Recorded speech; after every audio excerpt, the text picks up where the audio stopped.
tonight. Oh, where we're at in the world. Oh, now it's saying we're going live. Hey guys, it's JD from It's Critical. How we doing today? Tonight, oh, wherever we're at in the world. I'm here with Zero Hobbies, and you know what? Today we're going to talk D&D, and we are going to paint. Make sure you join us in the Tabletop Dungeoneers. Link's going to be in the description after this video goes live. So, hey, what's up, everybody? Zero from Zero Hobbies here. I'm here to help my boy out get some scenery painted. I got some scenery of my own I'm going to paint. Kind of walk him through the process of what we're doing here. Yeah, I got here so a whole bunch of these I printed off with my 3D printer. So, got just some of these. And what was that one? So this is yeah. What the heck? Are we on yet or not? Because yeah, we're on. Okay. Okay. Oh man, hang on. Let me. Your phone blowing up, son. Yeah. I'm gonna fix that. There we go.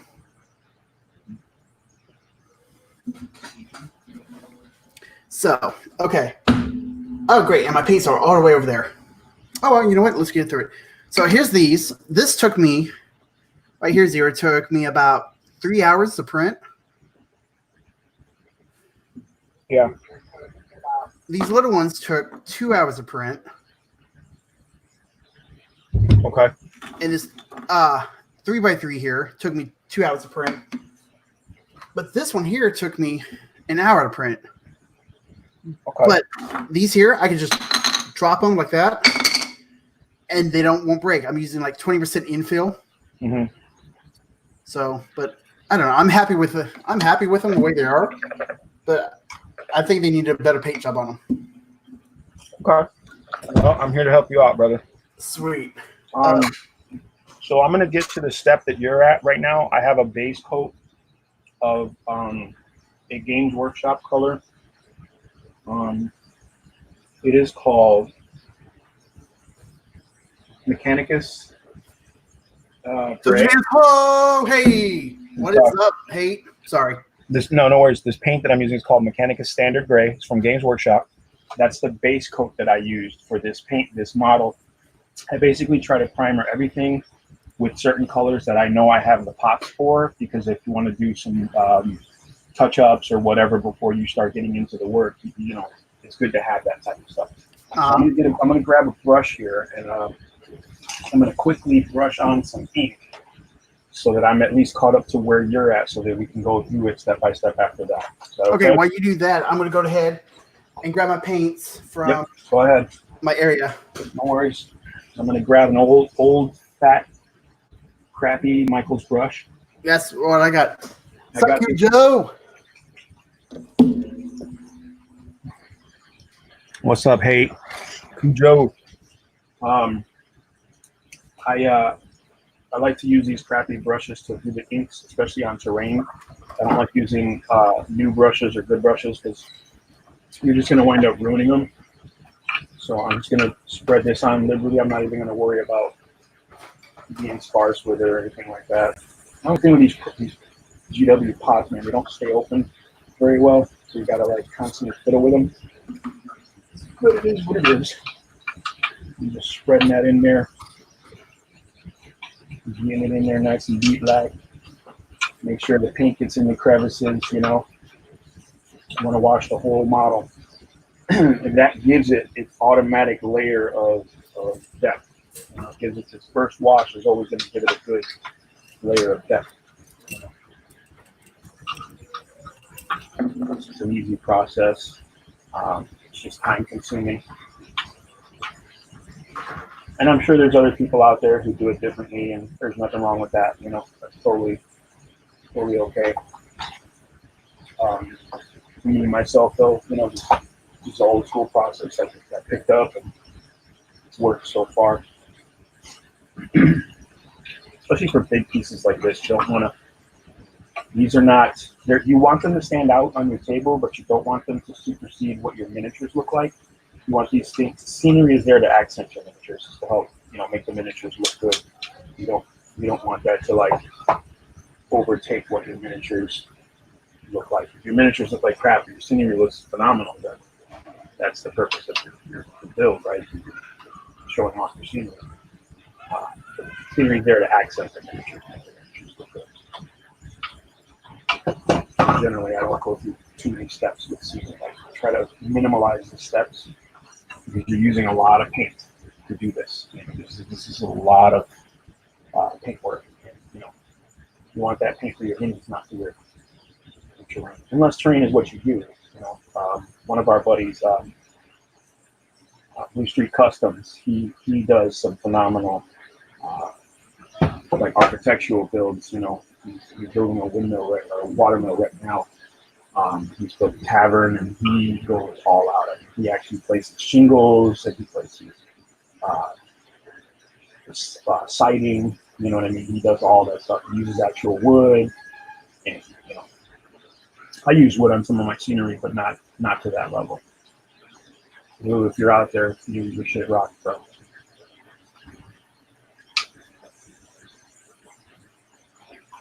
I'm just gonna keep spreading this stuff out liberally. Should have done this before, to be honest with you guys. My bad, but it can actually washing the whole thing. So I'll probably have to walk through the process with him after this, but this is gonna have to dry. Because wash takes a little longer to dry than the acrylic. I mean, it's usually like 15, 20 minutes, but it takes a little time to dry. A little more time to dry than actually acrylic paint. Acrylic paint usually dries pretty quick. So my son decided to have some fun with the dish soap. It's all over the kitchen. Nice. That dad life. Yeah, I told my wife, I'm like, hey, I gave him a bath this morning. It's your turn. So, what was it? Yesterday, you said you was going to teach your son how to play, right? Yeah, Dungeons and Dragons. I found this book in my local library. What is that? Dungeons and Dragons, Dungeons and Tombs. It basically has like little encounters in there. Oh, is that the one? That's a series. There's like wizards and magic. Yeah, the Wizards ones comes out next year. Yeah, the Wizards one's coming. That's the one he wants because he wants to play an Elven Wizard. Mm-hmm. So he wants that one, and I'm waiting to pick it up. I might get the Monsters one, and I might get that one, the Tombs and Dungeons. Just to give him something to read, kind of get him into it. I picked up for my daughter's birthday. I picked up D&D's, the ABCs of D&D, and the 1, 2, 3s of D&D. Zero is such a liberal with that paint. Wink, wink. Well, here's the deal, and I was just explaining it. I'm painting it liberally because this is a wash, and you want this to go everywhere. You want this to just seep into all the cracks. And when it comes to scenery, I don't do a lot of fine detail stuff because, as I was saying, scenery should not supersede your miniatures ever. Like it should never be more outstanding than your miniatures. So you should try to do scenery in as a basic way as possible. Just formulate a system that helps you get the scenery done effectively and quick. You know what I'm saying? Like that's the bottom line for me when it comes to this stuff. So I just apply this stuff liberally. It sucks because if I would have known, I would have done it earlier. So it would have been dry by now, but that's okay. I'll still walk you through your process. You know what I mean? Mm-hmm. Give me 1 second or a couple minutes, and I'll get this done, and then I can start helping you get to the next stage. No, take your time. I'm actually kind of looking at the live streaming. Yeah, it's choppy, but I don't get it because I had my first episode. It was all nice and clear. You might be because you're hosting too. I don't know. I mean, like I said, I honestly, I'm gonna just throw it out there. I believe it's the phone. Yeah, I think it is too. It's the phone's capabilities, and that's when I got my phone, my current phone, my old phone was like 2 or 3 years old, and I was just ready for a new one. And I was looking for a phone with a really good camera because at the time I didn't have a camcorder, or a good one anyway. And I was looking for a phone with just a really good camera and really good memory and processing so that I could make videos with my phone, and that was what I was going to do, just phone videos. My nephew does all his videos on Games Addictions. He does them all on his iPhone. Oh, nice. Yeah, so I mean, you can do it. You just have to make sure that you have the resource on that phone. You know what I'm saying? I'm going to switch to my webcam real fast. memory. Since we don't have to really focus on the details or anything. Yeah. So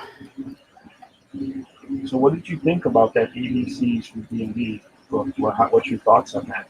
Dude, I was honestly for getting like little kids into it, the hobby and stuff. Like my daughter, she's a big nerd like me, and she loved it. So yeah, I'd say if you get it, if you can. Okay. Well, I mean, what's the age range? I mean, my son's 10, so. I love. And he's actually reading 5, like Harry 6, Potter. kindergarten, first grade. First grade. Yeah. Yeah, he's reading Harry Potter right now in school. So he's really advanced. Actually, he's always been advanced with reading. Mm-hmm. It's just one of those things. Like the challenge is finding something that challenges him. Hang on. What? Yeah.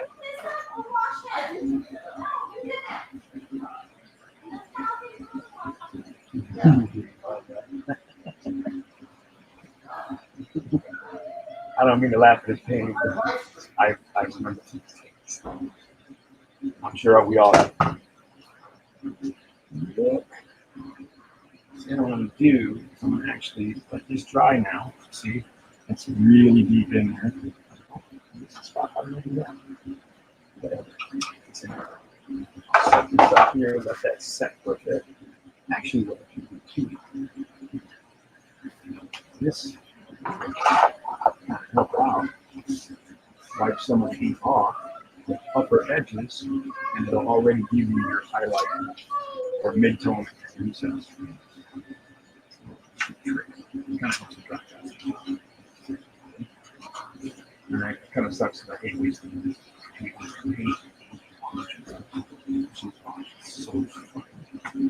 You use it so much. There we go. I'm hoping you guys can see that and it looks better. I'm not sure how he's got it on his. We're on small screens, so.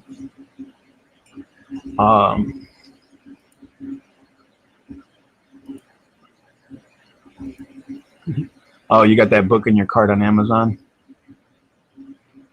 No, we're not spoiling Star Wars hate.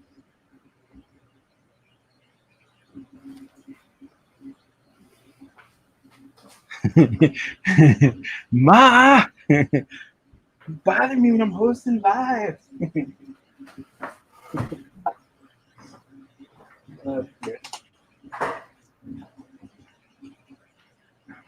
What I think I'm going to do is I'm going to ink this model in too, since it's out. At it, and I should see that. While he's waiting.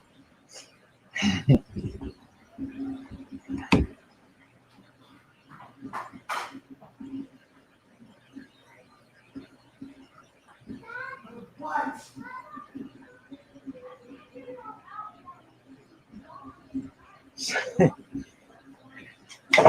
Good job. Star Wars: The Last Garbage. Yeah, you know, I'm gonna go see it anyway. You know, I'm gonna do it. We're going tomorrow to see it. My wife and my son and I. We're probably gonna go around here. It's 11:30 showing, whatever. We'll pick it up around there. And I'll see, man. You know, I'm gonna have a voice about it, of course, but I'm not gonna do a video or anything like that. I don't do that, but you know, on all my other social platforms, I'm pretty sure I'll have something to say. I'll try not to spoil it for my friends because they're all about that shit. But I'll try not to spoil it for anybody. But I'll at least, I mean, I'll give my opinion. This is what I'll do. But who knows? You know, I try to wait before I give my opinion on stuff like that because at the first showing, you're usually like uber excited. You're like, you know, over anticipating. You're expecting too much or way more than what they're offering. A lot of times it takes a couple of weeks settling in for me to be like, you know what, this movie was, because like at first I was like Jet when I was there, I was like, it's not terrible, it's not terrible, but then after a couple of weeks, it's like this movie is fucking garbage, and you know what I'm saying? Like it took me a little while to actually have it all set in for me to really think about it before I gave my full-on opinion about it, because I was like, I go out there and say it sucked.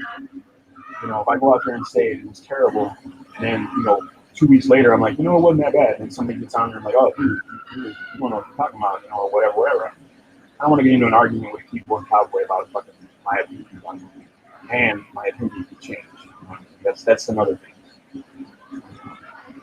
First time I see it, I might be like, nope. And then I might watch it again and be like, well, it wasn't too bad. I was excited when I saw The Force Awakens. I was shocked when Han Solo died and all this other stuff. And, after sitting it in for a little bit, I was like, oh, man, he is kind of I didn't even think about that. You know what I mean? I wasn't even on that mindset at the time. So I was like, yeah, it's just a new hero. But then I was like, man, she's really powerful. Like, she knows how to fly the Falcon. She knows how to fucking fly.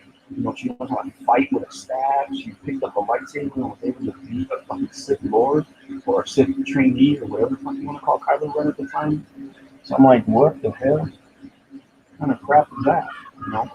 That's when I started, like, again, a couple of weeks after. It was actually way after the movie release that I started having clarity of thought. The nostalgia and sparkles were all gone. And I was like, wait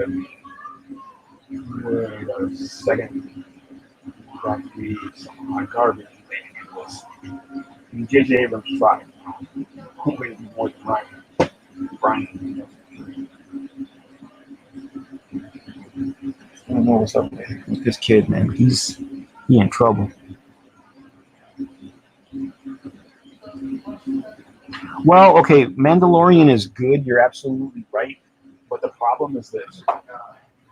You had Ryan Johnson coming, and he literally threw out Abrams' script. He literally threw out all the work that Abrams was working on for the next films when he had to leave the set because of his son. Okay, so Ryan came in and said, I'm going to do what I want to do, and that's do that, right? Girl power. Okay, I'm back. Sorry about that, guys. Hang on a second, Chris. So, when you look at who's directing and who was responsible for the episode 8, you see where they fell apart. In The Mandalorian, you actually have people like John Favreau, what's his name, the guy who produced and wrote most of the stuff for Clone Wars, Dave Filoni. And these guys are pure Star Wars fans. Like, they know the material, they know the atmosphere, they know the story, and they know how to tell the story. Look at John Favreau. I mean, he basically wrote the book for Marvel's Cinematic Universe. You may not like it or whatever, but he started it with Iron Man. Iron Man, there was Marvel movies before, sure, but Iron Man really put that thing on the map. They put Marvel up there.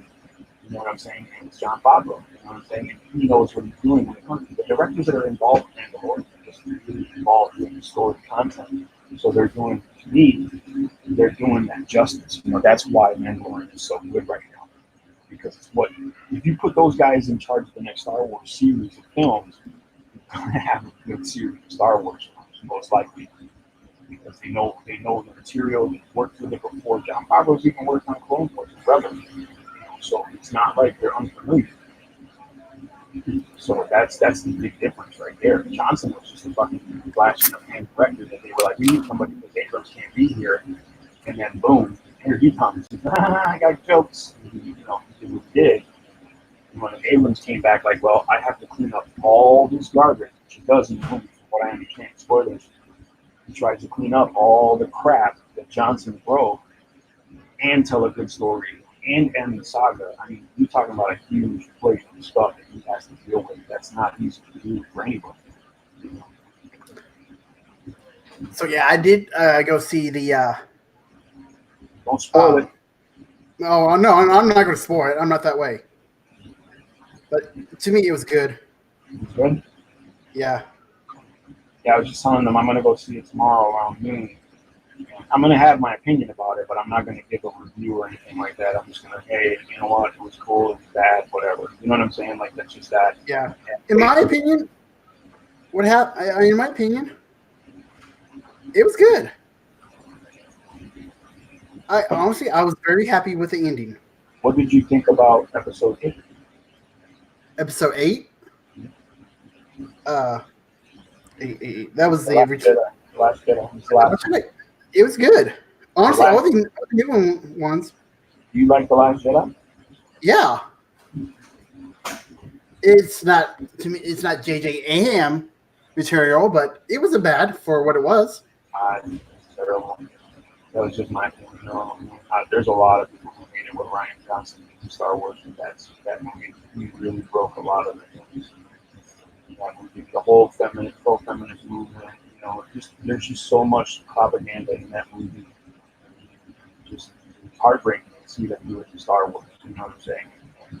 A lot of it, this is stuff I didn't even realize until a couple weeks after sitting, just learning things about what culture was going on right now. Just seeing it, like, man, just use that movie for a higher platform. Screw the fans. He didn't care. He didn't care. Ryan Johnson had no care or concern for the material that was brought before him, created before him. I mean, George Lucas took years to create movies and get what whatever mistakes were made in the originals. People complain about, or even in the prequels.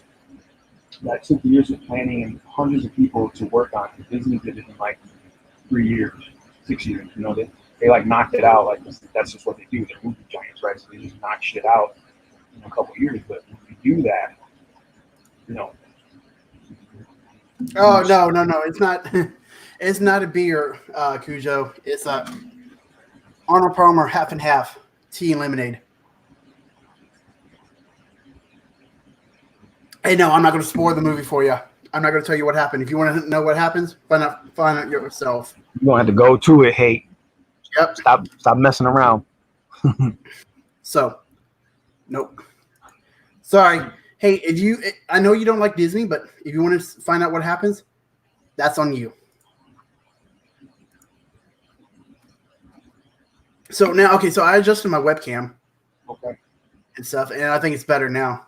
How's it on your end? It looks clear. Move your hand in front of it. Yeah, that looks way better, bro. Okay. Way better. So even if I just get another 720p webcam for just stuff like this, I'll be fine. Okay. Is there any way you can make my window bigger or no? Let me check. Because I think you have it. It's under it's right under the screen. Here you go. Yeah, that way people can. There you go. How about that? Oh yeah, perfect. Now they can see what I'm talking about. So I got the mausoleum covered as well. There you go. I can do that. There you go. I got the mausoleum covered. Oh, that is cool. So, because I realized while I was painting this thing, ink takes like at least 20 minutes to dry. Like you need at least before you start painting on it, because otherwise it'll start blending with whatever paint you put on there, and it'll just look nasty. So I'm done inking with that shit for now. I have other stuff I can wash, I guess, but I want to help you walk through the process. I don't know what happened. Hey, stop it. Yeah. Well, anyway, that was my opinion about the movie. And I just watched episode 7. It was pretty good. It left us with a good cliffhanger. I won't spoil that, but it was pretty good. So you ready to start painting? Yep. All these, the only ones that I don't have washes on are these pieces. Okay. Well, you can put those. What you can do is you can actually wash those first right now, and then put them to the side because it's going to take at least 20 minutes for those to dry anyway. I think my wash dries pretty fast. Nah, bro, I'm telling you. Really?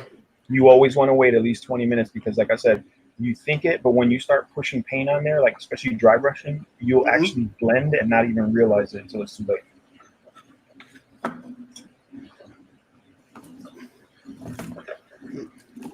Okay, there we go. All right, so, where's my brush? Oh, this is my crappy brush. So, Crit. Yo. While you're painting, why don't you, I know your stuff, but why don't you give the people that are watching, because I put this on all my social medias, I hope my friends are watching, and I hope people I invited are watching. Why don't you let them know how you got started in D&D, why and how?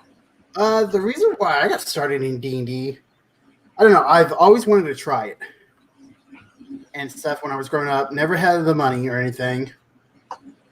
And I think back in the day that was 3.5 4th edition. And I don't know, I'm a slow learner myself. You know, I needed extra help in high school and stuff. Okay. So, but then a couple years ago, I honestly came across Critical Role and started watching it. I'm like, hey, this is, that's because I wanted to stream stuff, but didn't know how I wanted to do it. Then I came across that by mistake, just started watching it. I'm like, hey, this is kind of cool. Then I I played World of Warcraft and everything, and me and my cousin, and we got to talking, and I asked him, like, hey, what do you want to try to play D&D? He goes, you know what? Yeah, let's try. And so me and some of my guildies started doing it, and that's how I got hooked. Okay. So what year was this? 2 years ago, going on 3. Okay. So you're still fairly new at this stuff. Okay. I like the high tech side of D&D myself. Yeah, like the computer assisted stuff and things like that. And I was reading, they're closing down all the websites for 4E at January 1st. Good. Hated that edition. It's terrible. Well, to me anyway. I'm glad. So yeah. I mean, I guess they gave us Dragonborn, but I don't even like the Dragonborn, to be honest. I mentioned this before in some of my videos. When you implement monsters as commonplace character classes, you lose the mystery of the monster. You lose the mystique of the monster, right? So if you have a red Dragonborn guy in your class, he's a sorcerer, you throw fireballs, then meeting a red dragon is not at all the experience you're going to want it to be. You know what I'm saying? Like, especially for the dungeon master or the other players, like, yeah, you got to play Dragonborn. But now we don't. It's not a mystery. It's not a mystery to us anymore. It's not threatening. It's not. I mean, it's still a threat. Stats, whatever, but it's not the same. Yeah. I need to get a paper towel. Man, I should have been more organized on this. Here at that. Golly.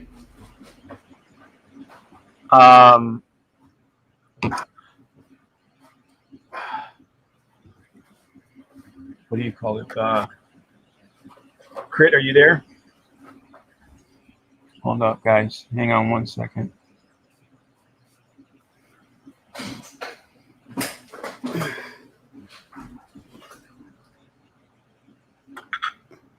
Crit.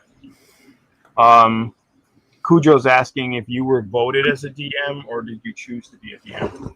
All right, there we go. Crit, can you hear me? Yep, I can. Yeah, I got my headset on. Okay, yeah. Cujo was asking, were you voted in as a DM or did you choose to be a DM? Everybody was nervous. So I was like, you know what? I'll do it. I saw how Matt Mercer did it, and his style, it's not bad, but I got a style that works for me. And so I just did it because no one else wanted to do it. As far as I'm concerned, I mean, I don't know if he's asking me the same thing. I hope so. I don't want to overstep, but I was a player for a long time with pretty much the same dungeon master for quite a long time. I mean, all the way through from the 80s, all the way through the late 90s. And then in the early 2000s, I started playing with other DMs and other games and different types of things. And I just got to a point where I was like, so I wanted to play in the Karatur adventures in the Forgotten Realms. It's the Eastern adventures, the Asian stuff. And nobody wanted to run it. And nobody really cared.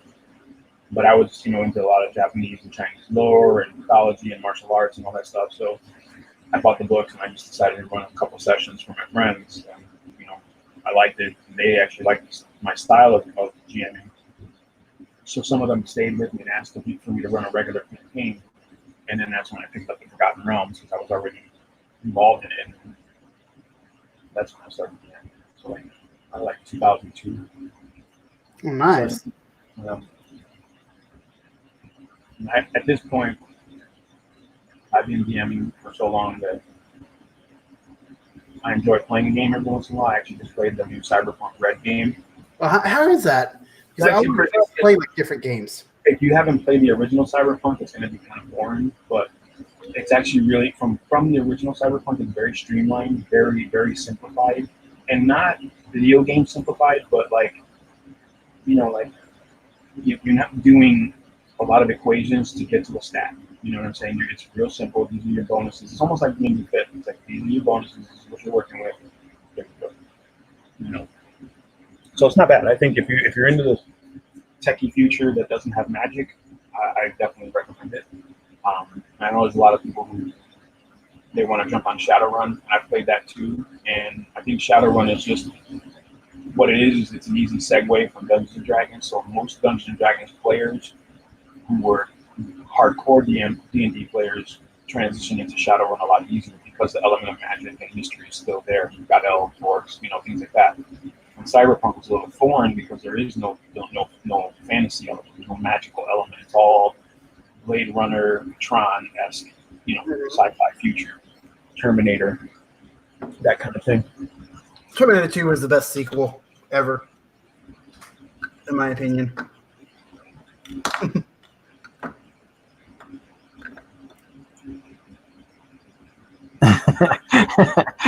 Cujo says he'd rather have a DM named Zero than a DM named Critical.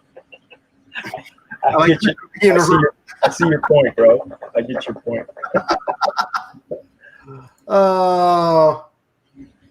Yeah. See, I've really never played D&D. I've always ran it. Okay. It happens. I mean, you guys just got into it. Yeah. Well, see, I'm running a job. Me and two others. I'm running a little session there, and it's my Four Horsemen campaign, and one of them he's a DM, and he just wanted to play for a while. So I told him, you know what, I'll DM, but don't slack on my style. He goes, why? Every DM has their own style, and no one will make fun of it. And sure. He said he actually liked. He's like, I only use the tiles and stuff for the battle. I don't build out the whole dungeon. Okay. So I'll make the room and put the minions on there, or on the battle map. I'll draw out the room. It says, okay, here's this, and this. Yeah. I mean, at first I was using a mat, and I would just draw out the corridor that they're in, then the door, then the room. I'd go room by room, which required you getting up, moving. You know what I mean? It requires me to get up like every, whatever.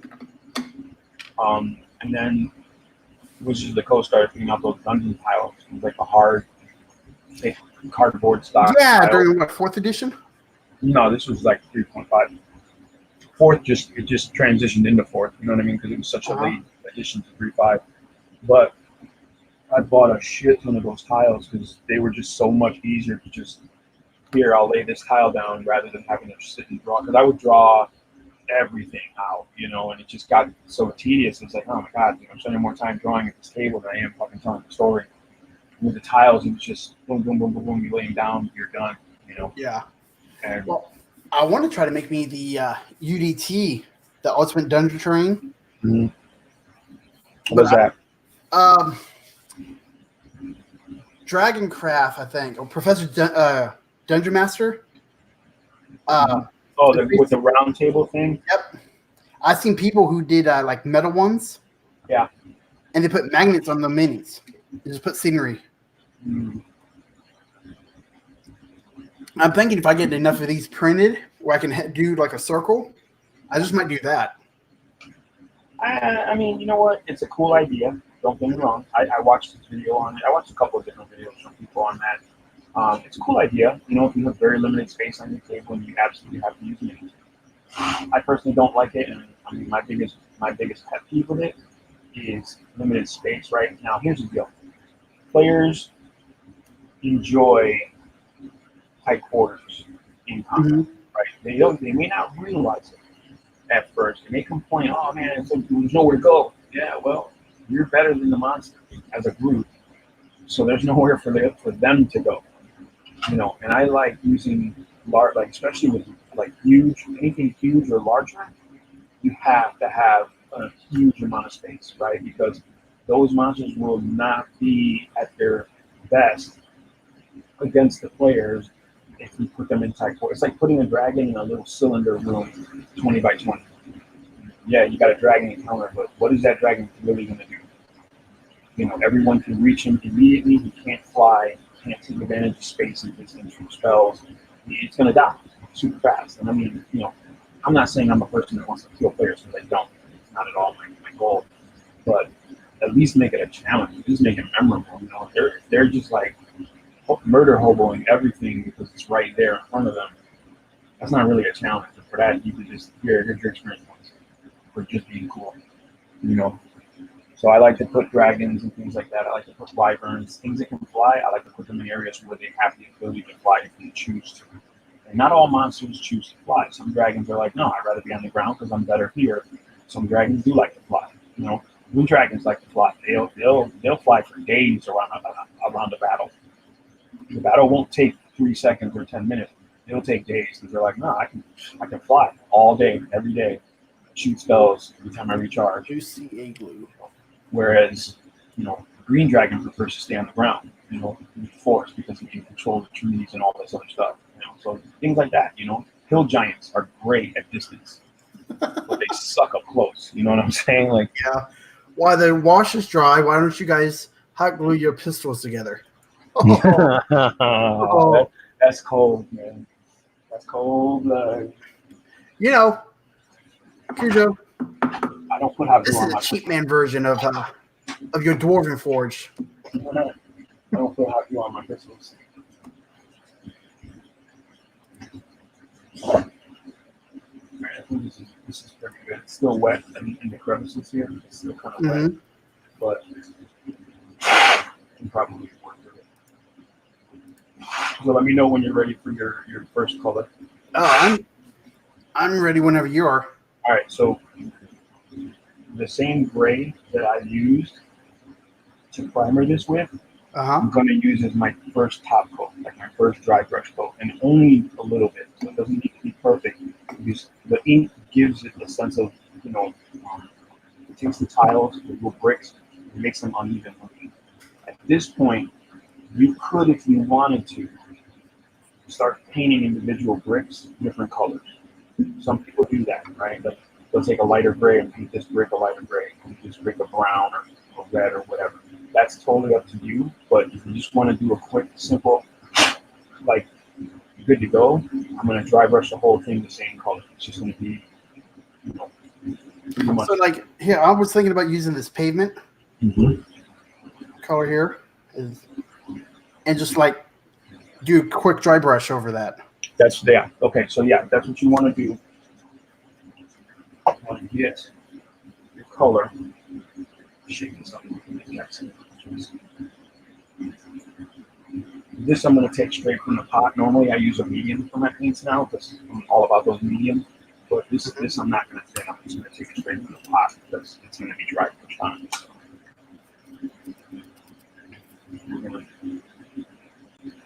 Let me see how you're doing that dry brush. Oh, I'm just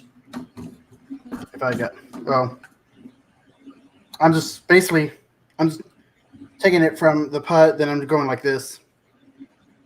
Okay. Then just gonna.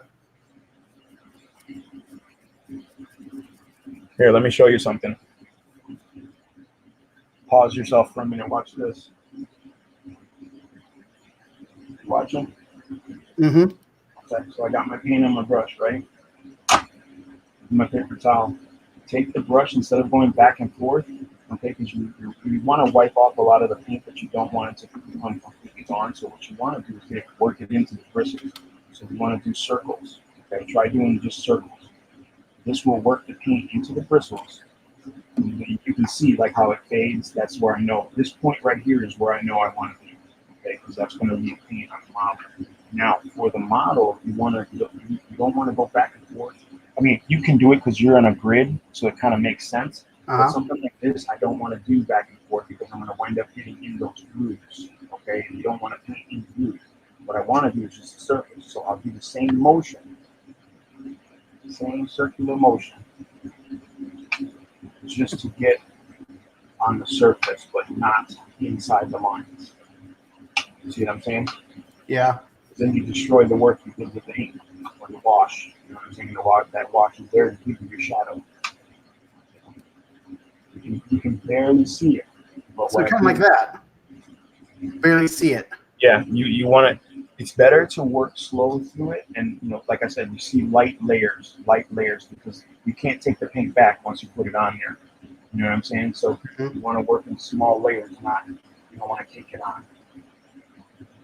Grit, that is awesome, bro. You know how much terrain I would have if I could print my own? Yeah, bro, for real. Evil. Elvis, what is up? Howdy. I'm stuck on the Union Porter build. Dude, okay. Cujo, how much does some of that Dwarven Forge cost? That's what I'm wondering. Depends on what you want, man. Some of the starter sets are like $250. Well, you can get them cheaper than that too, actually. I guess. Depending on where you look. Who's gonna know? Salesperson.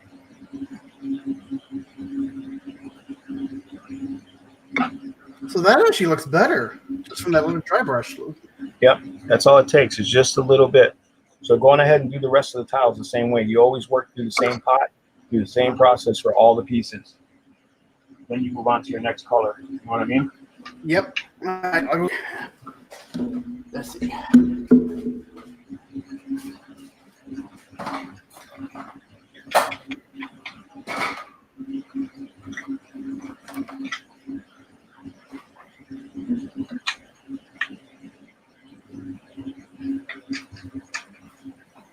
Okay, so this one's done. Put it off to the side.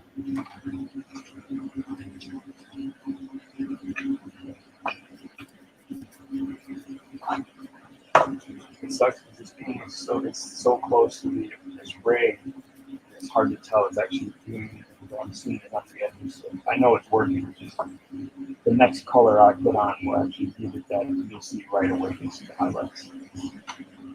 I actually bought this piece of scenery, not really for Warhammer or anything like D&D, but there's this game that I picked up. The book was like $13. It's a really good rule book called Frostgrave. I was going to ask, is it Frostgrave? I've been wanting to try that. It's a really simple, basic game. I mean, you could make it as complex as you want, but the actual base game is very, very simple and easy to play. You use D20, so it's like real straightforward. And it uses this type of scenery, like ruined scenery, because the city of Frostgrave is like an old city that was frozen through a magical spell, and now it's starting to defrost, and people are going there looking for treasure, magical items, and stuff like that. Warbands are like fighting for power and stuff like that. So it's pretty fun. I haven't played the game yet. I'm doing all kinds of other shit, but I'm definitely coming. Let's see. If you paint them yourself, you can get some sets less than 200. Wow. Yeah. See, that's Evil says when I dry brush, I hold the brush at an angle to the surface that I'm dry brushing, not perpendicular. Okay. Yeah, you can do that too. Absolutely. There's plenty of methods for that. And that's a comfort thing too, right? Like that's just where you're comfortable. You don't ever want to paint, for example, these bricks here are very linear, okay, just like your dungeon tiles. You don't want to dry brush like this because you're going to get paint in those crevices, which is what you're trying to avoid. That's the whole point of dry brushing. That's why I go in a circle, so I just get the very edges of the stuff rather than, get it in there.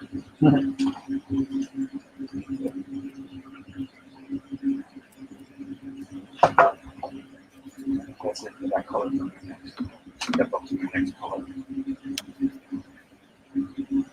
Again, I'm using just a really gnarly brush I got from Michael's in a pack of like 20,000 brushes or something. It's like, hey, bristles.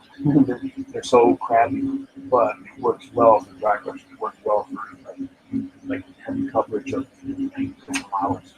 Mm-hmm. Yeah, I'm using like just these brushes I got from Walmart.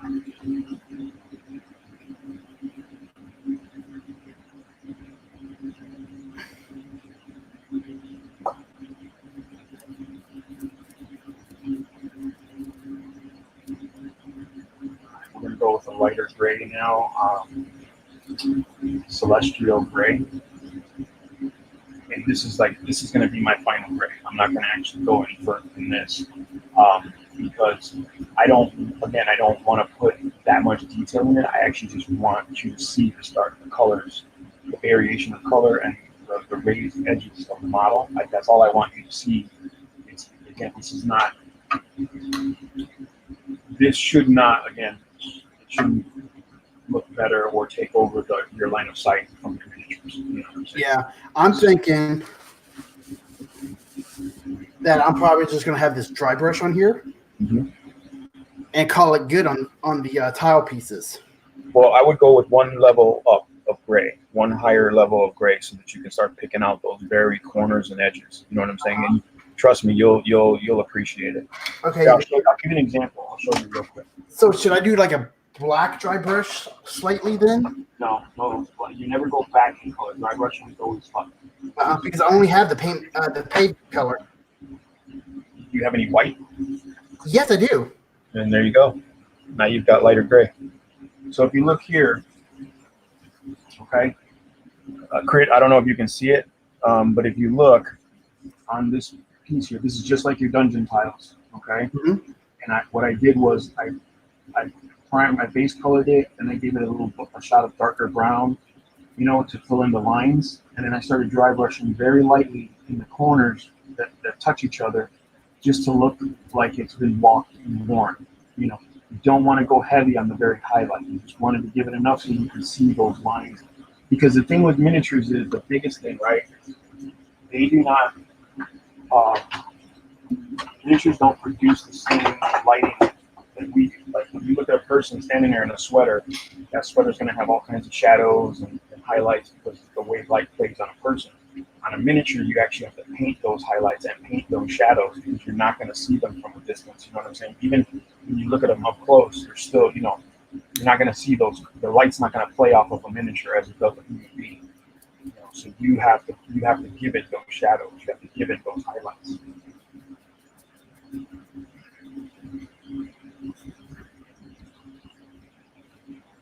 Well, I use crap set from brushes from Walmart as well. I apologize, guys. It's the detail. Yeah, I heard that the dollar store brushes, makeup brushes from the dollar store makes great dry brushes. It's funny you say that because I'm gonna try that today actually. So here's I don't know if you guys can see that, but here's some more of the detail work on this piece. That's nice. Zero's hard to see your detail. Oh, that was before. Yeah. So let's highlight and wash with a fourth screen. Oh, nice. It always throws me off with this camera, man. I swear to God. Like, see, I'm going one way and it's going the other. So you see there, all the little. Mm-hmm. That is nice. So that's dry brush. That's just straight up dry brush. Like a base coat wash and then dry brushing levels. You know what I'm saying? So, and it's the same thing. I do the same technique on all the brickwork and all that stuff. So you see. Not just my lighting, but I added lighting up top here. There's more lighting on this ridge here than there is down here, because of the way I brushed it. You know what I'm saying? So that's something you can control, but you have to do that on miniatures because they won't play with the light the way other things do. So, and that's like copper. I actually used metallic Sharpies to get that copper and the gold. Somebody, I can't remember who it was. I think Commissar Gonza, he was talking about using Sharpies, and somebody else said that they came up with the idea. There's a big old film about it. But I remember seeing Commissar Gonza's thing first. So here's a makeup brush I got from Target. I got two of them. They were together. It was $5 for these two brushes. So I'm gonna try them out and see if I can get the effect I'm looking for. Looks better when you bring it in like that. Okay, I got you guys. Gabe's addiction. Hey, John. Hey, that's my nephew Gabe. What's up, kid? Love you. I miss you.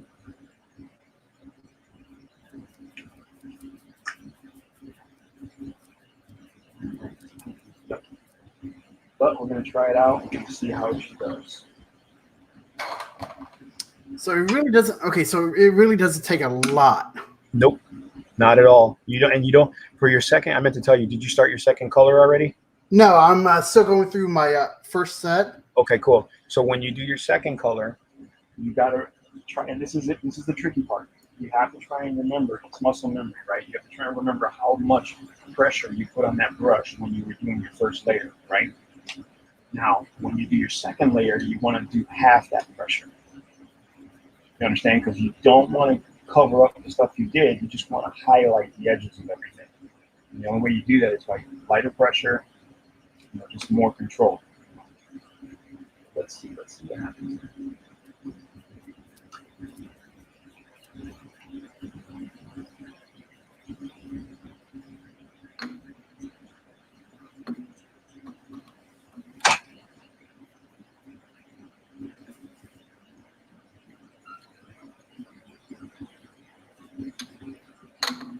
Brush. See, I got it all in the bristles there. That's what you want to do. You want to get it all, Kind of like that. Yeah.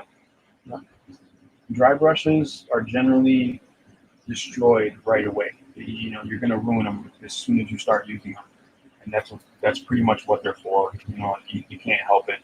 No one makes the perfect dry brush. Not even Games Workshop brushes last that long. So see, this is all I'm going to do, just really lightly go over the edges. You can see it's already picking out the details on the fine edges. See? So I don't know if you guys can see that, but here, I'll do it right here in the center. So if I go with a white, I'm going to try this on this one. So if I go with a white, you said? Mm-hmm.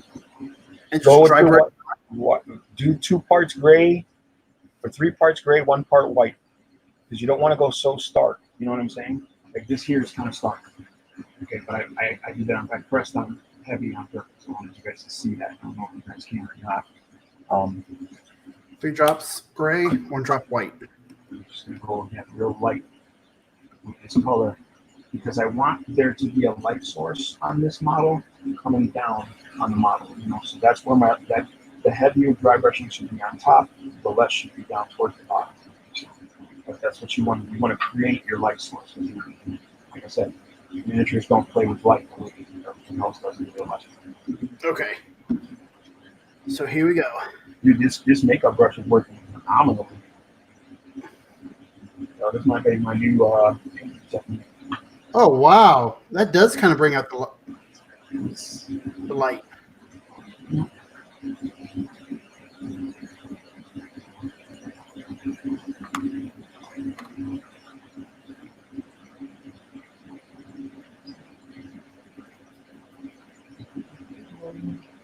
So, okay, so this top layer that I'm putting on is only picking up the detail, correct?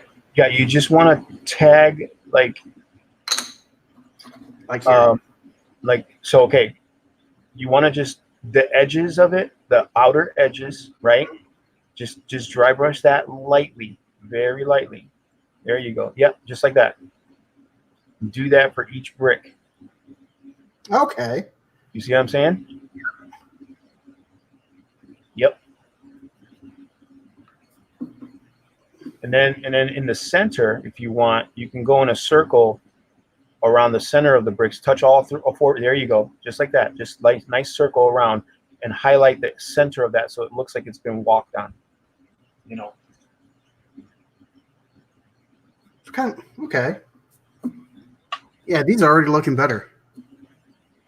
Like I said, you want to create your source of light because there is one for miniatures. You don't want that light. You have to create a source of light for it. And you can go heavy or light depending on where you think people walk on those tiles. Like adventure, they're coming through there with heavy boots and stuff. You can change your color palette too if you wanted to. You can add some browns in there for earth tone. Thank you for the idea. He said after you finish a piece crit, set 1 piece close to use as a master. This way they all look similar. Yep. Yeah, that's a good way to do that. Usually they call that batch painting, and that's usually what you want to do. You want to especially with dungeon tiles, you want to make, you want them to look somewhat similar. You can change them up a bit too if you want. A cool way to change them up is after you've done painting them and dry brushing them and highlighting them and everything like that, you could wash them in different colors, like a light wash in a different color to kind of give them a little bit of variation. It's almost all the time now when I paint scenery. This one has some white on it. Huh? This one, for some reason, has some white on it. I think my daughter was playing with it, but it's all right. You can still fix it. You can just throw some gray over it. Or, well, I don't know. I think it kind of looks nice with that little white lines. I don't know. So yeah, it's just coming like that. This brush is fucking cool. I don't know why I didn't think about this before. I don't know who it was that thought about it, but good on you. Also, use the ridges on the paper plate to remove the excess paint. Okay, so I'm only using a paper towel. You should. Always have paper towel hanging. Yeah. Evil Elvis says he uses a plate. Oh, like a paper plate. Yeah, that's a lot of people. That's his palette. You know what I mean? Yeah. So I mean, you work with what you're comfortable with. You're going to learn this stuff too. As you go along, you're going to learn what you like, what you don't like using. I've never used a wet palette. Some of the guys say that they're really good, and I haven't used one yet. I'm actually very excited about using one, learning how to use one. So I'll be getting one soon. They just made one. Yeah, I could just make one. Oh yeah, dude! I made mine for like $2 plus a cheap Tupperware, and the painting is still good. Yeah. I just use some dollar store sponges. Mm-hmm. And yeah, makeup sponges, dollar store sponges, they actually work really well for like detailing, weathering, and stuff like that. Like I've seen a lot of guys do weathering with like makeup sponges, dollar store, like the kitchen sponge. You tear it up and you just dab your paint, dab it in the area that you need when you're weathering. It actually works out really cool. A little more, I think a little more in the center there. We're going to highlight a little more here. And then I'll do some more on the steps and the foundation maybe. But to me, this is almost done. I'm going to wash it one more time after I do this. When you use like the Games Workshop wash, my friends call it liquid talent. So it like really helps blend things together and tie it all together nicely. So, see, I have 1, 2, 3, 4 more 3x3s and about 6 more. Mm-hmm. Yeah, 6 more 2x2s. That's okay. Like I said, just take your time, do it step by step. Do the same thing you do to the first one, do it to each one. Set up 4 tires and bam, instant special room. Really? So how would you paint it like a marble? Marble, I would use a very light bone color. Well, marble is different. You could use marble can be a lot of colors. There's green marble, there's red marble, there's bone colored marble. The common is the white. That really stark white marble with streaks in it. You just find your 2 colors. You find your base color, and you find your streak color. You do your base color, you dry brush all that, and then you add your streaks. And then you dry brush your base color over the streaks one more time, and that gives you your marble effect. It's a tricky technique. I've seen people do it. I've done it myself. It's not easy, but when you get it, you get it. You know what I'm saying? Mm-hmm. Let's see. Who talking? Paper towel wicks the moisture out of the paint. The paper plate will get the right amount out of the paint in the brush without drying it out and caking. Huh. Yeah, I guess you could do that. I guess that goes back to the whole wet palette thing, right? Like the wetter the surface that the paint is on, the longer the paint will last, and paint runs smoother if it's wetter. You know what I'm saying? That's why you use leaves, right? There we go. How's that look? That looks nice. I feel like I want to go more, but I know if I keep going, I'm gonna mess it up. I'll do the tops. I think I'm gonna put snow on this one because it's for frost grade technically. So, we have like at my buddy's house, our gaming club, we built multiple tabletops. So we have a desert table with desert scenery, we have a forest table with forest scenery, urban jungle, so we've got like ruined buildings and stuff. You know what I mean? We built a bunch of different tables to have different battlefields to play our games on. So I try to, any scenery I get, I try to multi-purpose it so that I can use it on different surfaces or for different games. Like I can use this for Dungeons and Dragons. I can use this for Crossbreed. I can use this for Warhammer Fantasy, and I can use it for 40K. So that there is. Did you get that off of Amazon? This actually came from eBay. It wasn't Ender Toys. This is actually a whole different company. It was just there, and they were really cheap. It was like 12. I think it was like $12 shipped with this, and it was like two pieces. So it was like the base and then the actual floor. And they have a ton of different styles. I wanted to get one piece from them just to see the quality of it. Now, this piece is what I consider 25 million. So Dungeons and Dragons scale. It's a little small for 40K and Warhammer because their scale is 28 and up.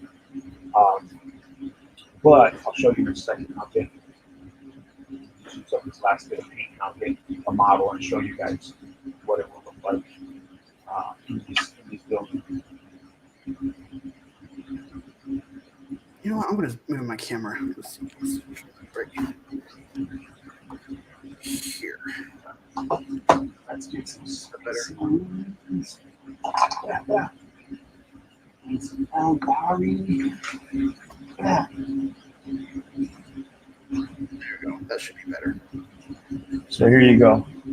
So you see, Space Marines are pretty big. They're supposed to be big. But the Eldar are even kind of big on here. So they, you're only going to get a few guys in this piece of scenery.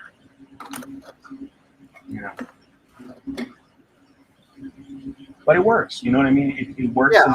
It's just in the game, it will provide cover for them because most of them are obscured, and it will provide difficult terrain for them to move through.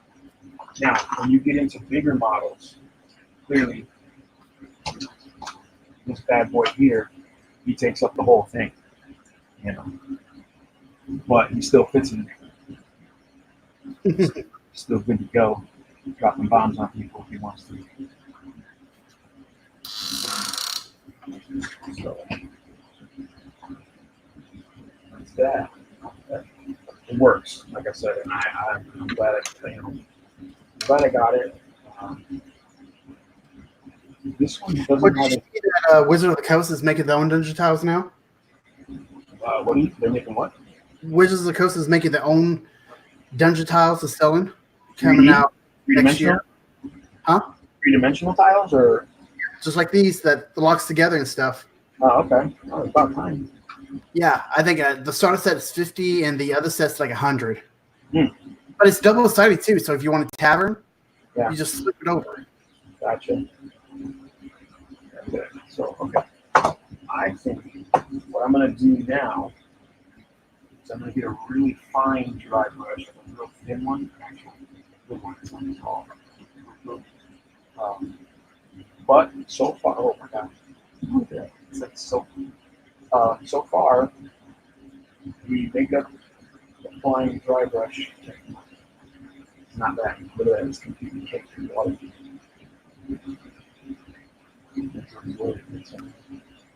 But it's not bad. Maybe a smaller dry brush. Like this.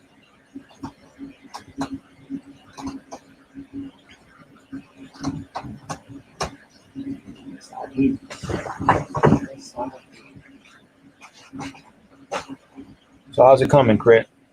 I think it's coming good. It's a little tedious, isn't it? Yeah. If you get to the point where you're like, okay, this is like the fifth one. Come on, But keep at it. Just keep going. They call this mindless bliss. You know what I mean? You're just going. You know what I'm saying?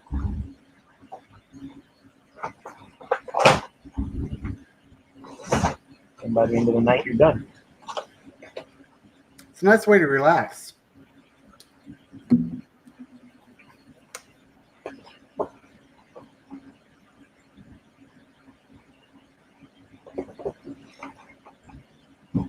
Aha. Got that white.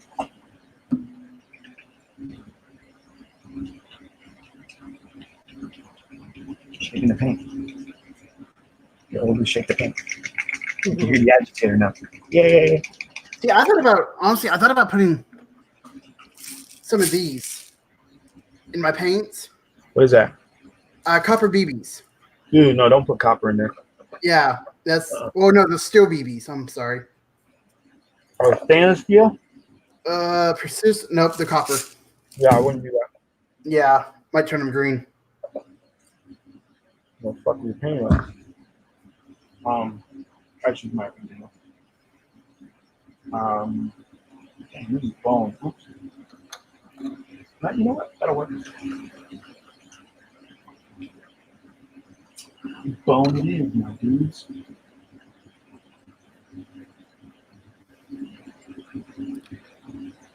Yes, Dragon Locks. That's what they're called. Yeah, that's actually they had Kickstarters out already. Dragonlock's been out for a while. Narrow. Dragon Locks. Use glass marbles. Yeah, that's what I use I bought 8mm glass BBs. And that's what I'm using because the paint pot's like the neck of the pot is like thick. 8mm works pretty good. So this is a bone color, bone white. And I'm just gonna use it just on the very edges of certain places, not everywhere.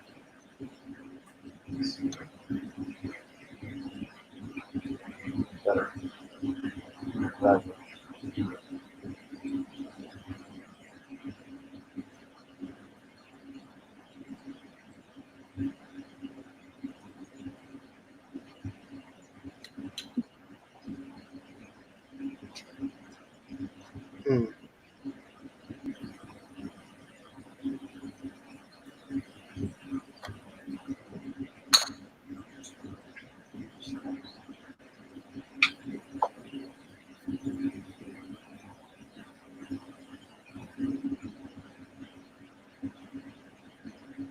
Yeah, one thing I do like about playing D&D is it doesn't really cost a lot. Like you can get a lot for.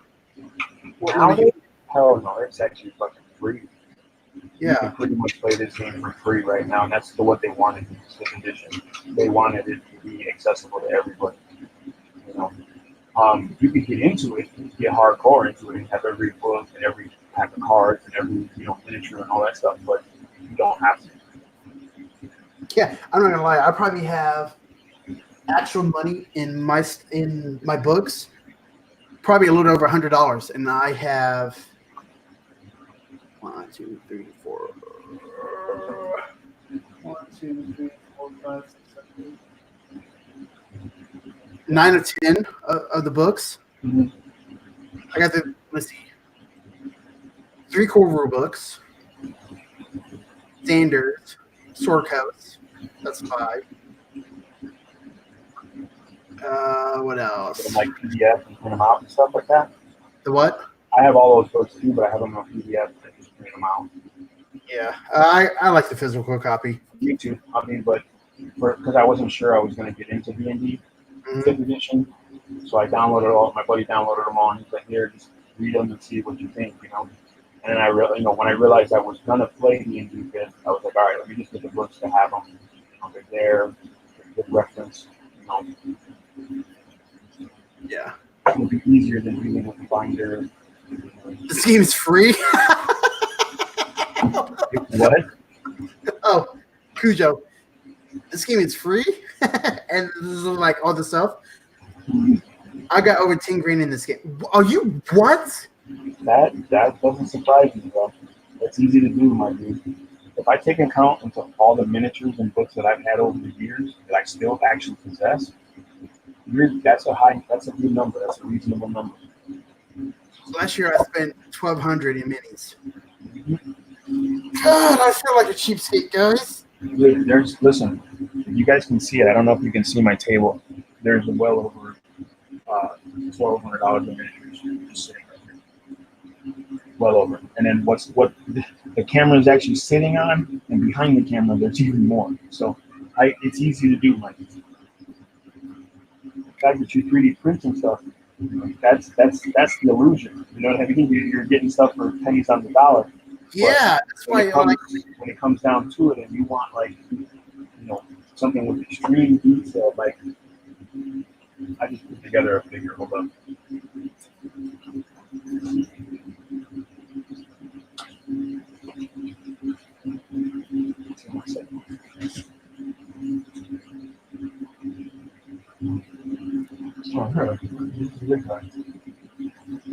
I'll use this ugly big guy as an example. He ugly. This model has so much detail. There's just so much to look at on this model. Somebody sculpted this. This is actually old school. This isn't 3D sculpted. This is actually hand sculpted. This is old school. But you want something like this, 3D printing can't do that yet. Not that I've seen. I mean, if it is, it's extremely expensive to do for that printer. But this model was expensive. You know what I'm saying? Like this is $100 model. Easy. I got it as a knockoff, so I got it way less. But the original is easily 100 plus. So it's easy to, like I said, you can go into the thousands very quickly. I think that's one reason why I can't get into 40K,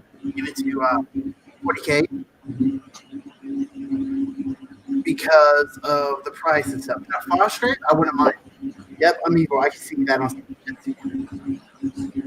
Yeah. Well, I mean, a lot of people say that. I hear that all the time, believe me, especially because I'm a 40K player.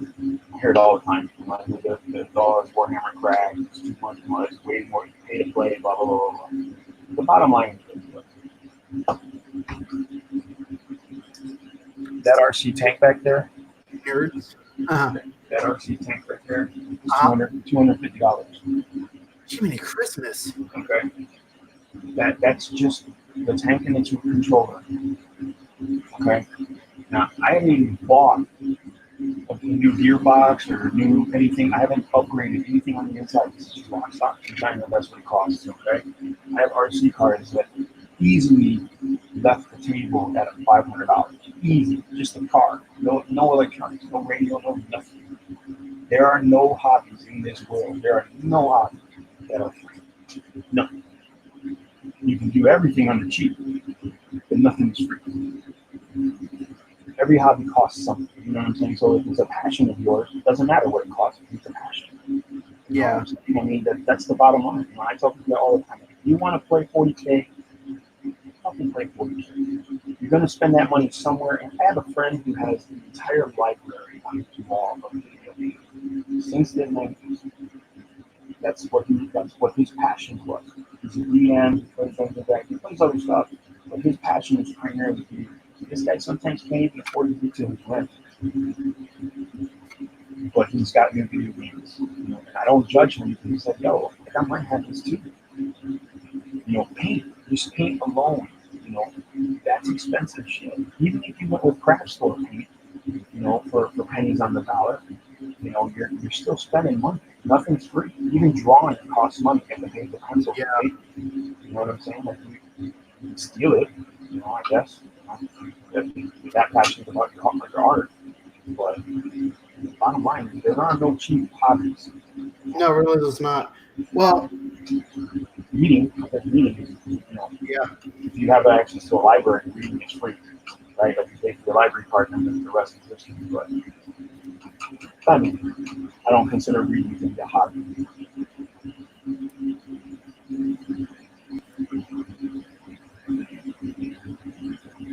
So what I'm doing here is I'm just going over all the upper edges. It's bone color just to give it a little bit lighter tone, but not take away from the rest of the dry brushing and stuff. Just to do the edges.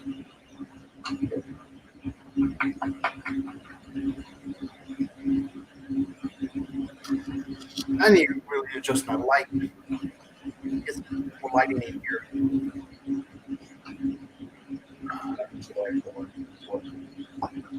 light. You can see shit. It's already hard enough to see shit every day. Ooh, hey Rod, what is up? What's up, Rod?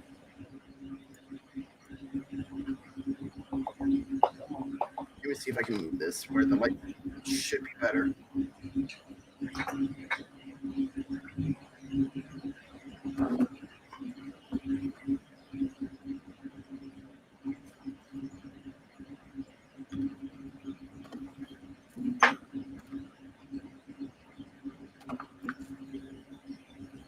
There we go. How does that look? Is that better, guys? It's good. Okay. Well,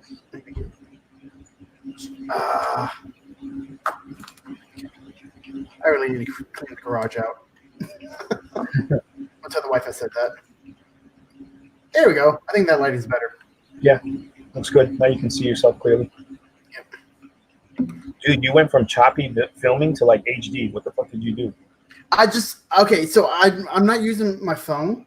Mm-hmm. I just moved my webcam and I put it on like the phone holder. I got it weaved in. Yeah. So, but yeah, Nice. not bad for a little $25. I mean, that's the job. Yeah. That's all it does is take Yep. pictures, right? Like, it's doing its job. Rod, thank you for your support, man. I really do appreciate it.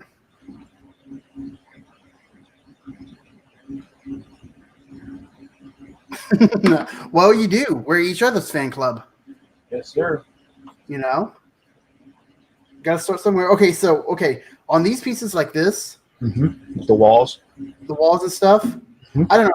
To me, I think with that black wash, Mm-hmm. it looks fine. Like I'm scared to touch it. Nah, you can touch it, bro. Get it with that lighter color gray. Just the Get light some- color gray? Yeah, get some lighting on there. Now, look, when you're painting those bricks, Mm-hmm. paint downward, at a diagonal, or do the circular thing that I showed you. You know what I'm saying? That way you can do it lightly, Mm-hmm.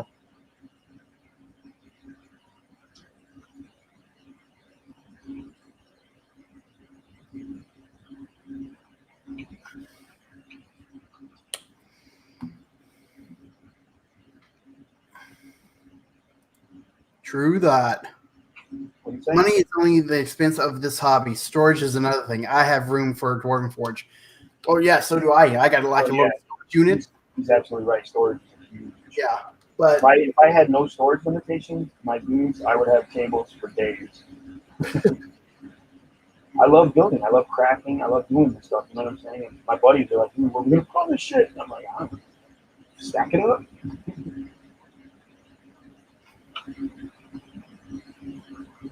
I'm like, that's your job. My job is to make this shit. Your job is to put it away. Gabby, if you're listening, just get in.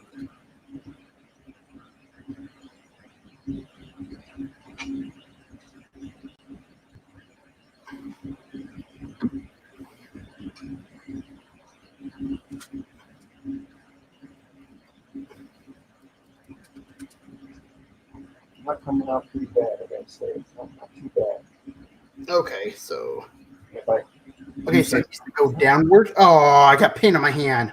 oh, dang it. Look at that. Mm-mm-mm. Yeah, I can cover that up. That's a big old glob of paint. It's too Yep. much. You got too much paint on there. Yeah. You gotta get the paint off your brush. Take a napkin and wipe that off from the model. Take a paper towel and wipe it off because you can always fix that. Yeah. You just gotta act quick with the paint. You know what I mean? Yep. Okay.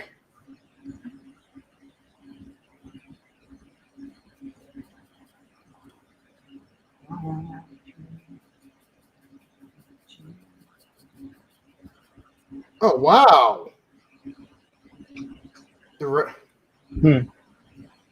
I like the details. Yeah. Start picking them out when you dry brush. Because that's what that's for. Pick out those little details.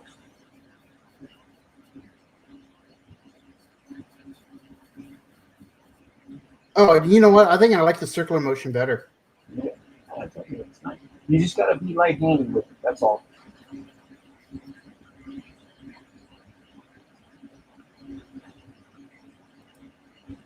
Build a second garage. I don't have the money.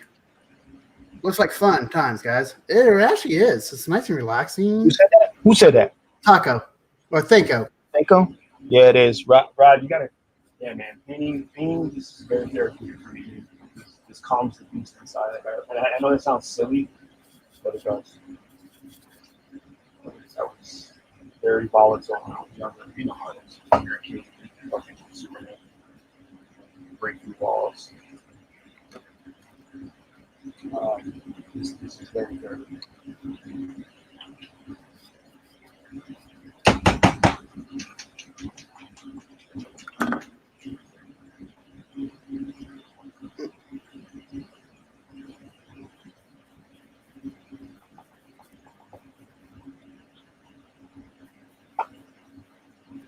I like to drop a bottle, but at the same time, it's frustrating.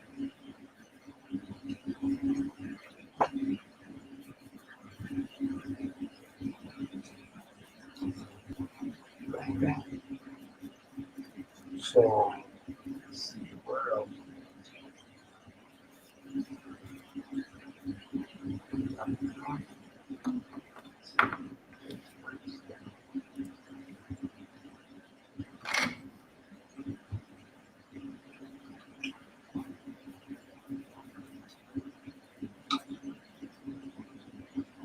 When I used to have my gaming club, we would be at my house, get together on Sundays, or at my buddy Rob's house.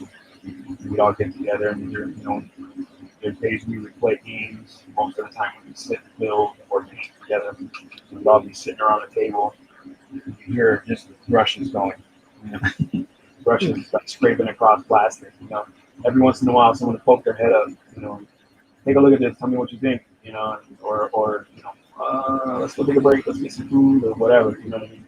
But then there were times where we wouldn't shut up. We were all fucking jibber jabbering or arguing about some stupid ass thing that was not relevant at all, but we were passionate about it at the moment. So, So, here's the before. Here's one before. Yeah. And here's one after.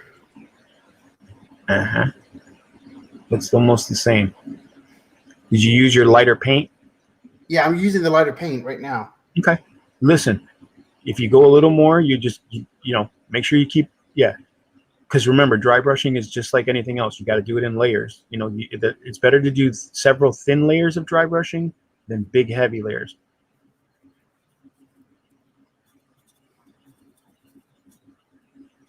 You could even go a step brighter if you wanted to for the very top edges of all those walls, but that's up to you. It's totally like, if you look at my model, I went with brighter color, heavier on the top, right? So that my light source is here. It's coming straight down on the model. Okay. I could have painted it where it was coming this way, which means I would have hit it heavier here and then went lighter as I went this way. But I chose to go down instead. So you can see that all that does is, it's just another little layer, but it gives you that much more detail. You can see the brick, you can see the difference in the bricks, you know what I'm saying? You still see the recesses, you still see the ink inside the recesses. Because I didn't paint over them, I just dry brushed the edges of everything lightly. And the lighter you go, the more layers you'll need. The heavier you go, the less layers you'll need. And I showed that here on the floor, right there. When I first started with the makeup brush, I went real heavy right there. Because to me, this is a heavy, this part here was probably where they're walking a lot. So I just wanted to show some sort of gradation of color, like the darker areas in the corners, So I painted less into the corners than I did right in the center. So you can do that with, that's just layers of dry brush.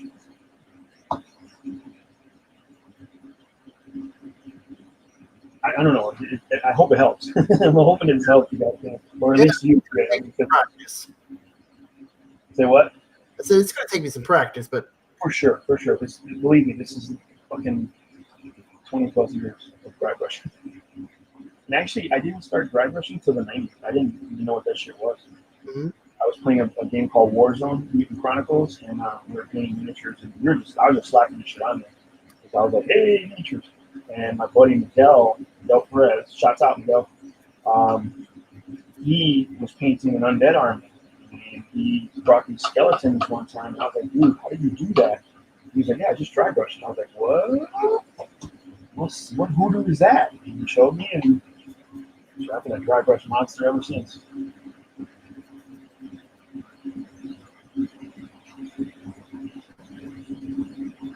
All right, this guy is what I would consider. This to me, maybe you guys may disagree, I don't know. But this is what I would consider tabletop standard. Yeah. This is something that I would consider. Like me, I just want to go tabletop standard. Yeah, I think this is like 95% done in my book. In my judgment views, it's 95% done, and I'll go into the details as to why. My first little bit of contrast of the content of the D&D. I got 2 more knowledge and companion book. Some good stuff. Nice. What's going on? Oh, Overboard bought his first stuff from DM's Guild. He got a companion. Let's see, a companion book for Tomb of Annihilation. Oh, nice. You know, I was actually thinking about buying the the turtle pack from them.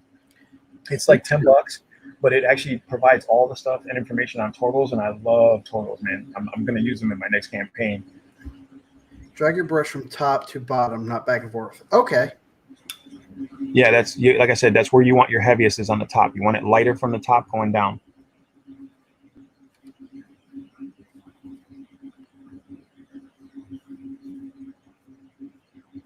Okay.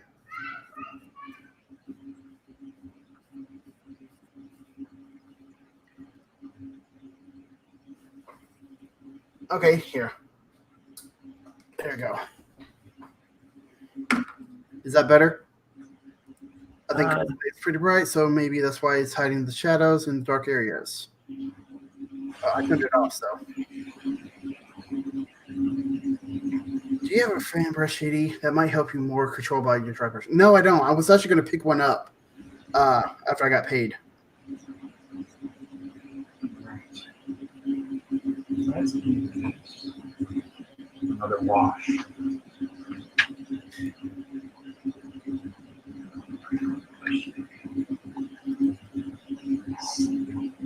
Dude, I've got it.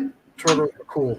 Hey, yeah, get 4 of them together and you can have each of the Teenage Mutant Ninja Turtles. Dude, they actually have a book called Sewer Turtles. No way. Dude, they actually have a pack called Sewer Turtles. I was actually thinking about getting it. I just didn't want to add it. I want to add that much cheese. My players be like, really? Really, Josh? Really? Love the turtles, man. Yeah, one of the creators of them down here in the Kansas City area for a local Comic-Con last year.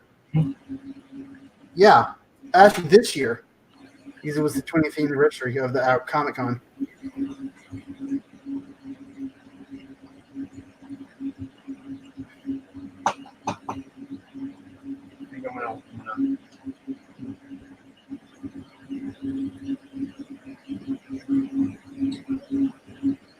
I go one step further.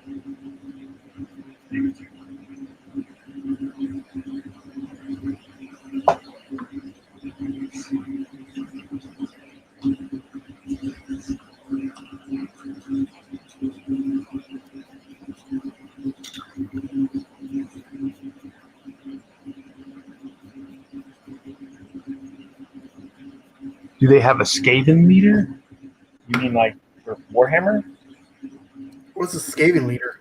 Skaven are a race in Warhammer Fantasy or Age of Sigmar. They're like rat people. You know, they're like giant rat people. I think in the Games Guild somebody did make a rat race. They might. If that's what you're asking, Crit, I don't know. I don't know if it's. I mean, yes, they do for Warhammer, but I don't know if they have it for D&D. Paint will mix in the brush with previous colors you use, which is why not as light as paint on the palette. Okay. Right. That's why you gotta. Yeah. Usually you want to wait between layers. That's why you paint one, then you move on to the next one. You know what I'm saying? Yeah. You know, because especially with dry brushing, that's called blending, actually. You know, when you start mixing the paints together. Well, I think Sometimes you go overboard with dry brushing and you're going really heavy and you end up mixing your paints as well. okay. So I got all these dry brushed now. Move on to the next one. You know, your next step, whatever the next step is. If you're dry brushing, that should be your next step for each model. You know what I mean? Say that again. If you're whatever step you're on paint wise, you should be doing to the next model, each model. Okay, so if you get gray on one, you should go to the next one and do gray. Then the next one and do gray. Then the next one. So you're done with all the gray. Then you go back to the first one. By the time you get back to that first one, it should be dry. So then you do your next step, which is whatever. You're gonna add a highlight or whatever. Then you do the highlight for that one. Then the next one, the next one, and so on and so forth.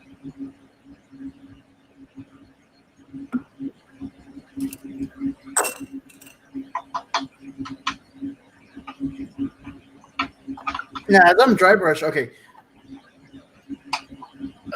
So should I have multiple brushes then What do you mean?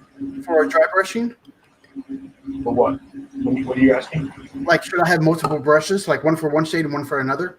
No, you can just you can just clean it out. But when you actually clean your brush with water, Mm-hmm. you need to make sure it's completely dry, like it's completely out of that water, because that water will mix with whatever paint and it'll make it hard to clean it off from dry brushing. You know what I'm saying? You can have, I have multiples, but that's just me.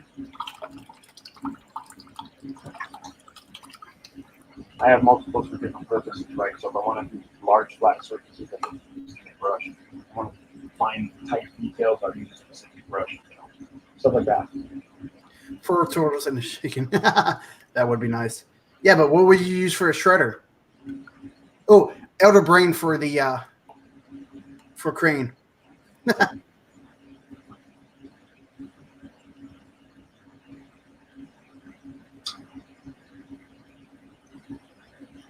going to use some of these bricks.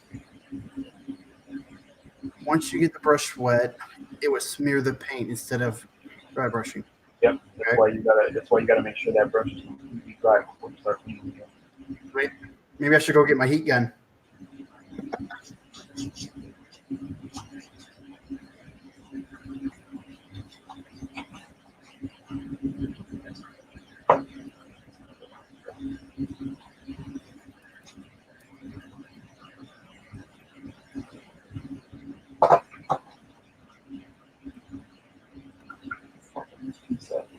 Remember, guys, there's no mistakes, only critical fails.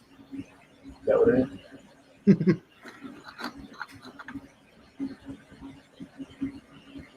So I like how these turned out on the 2x2s. Yeah. Like, I don't know, how does that look? How does that look to you guys?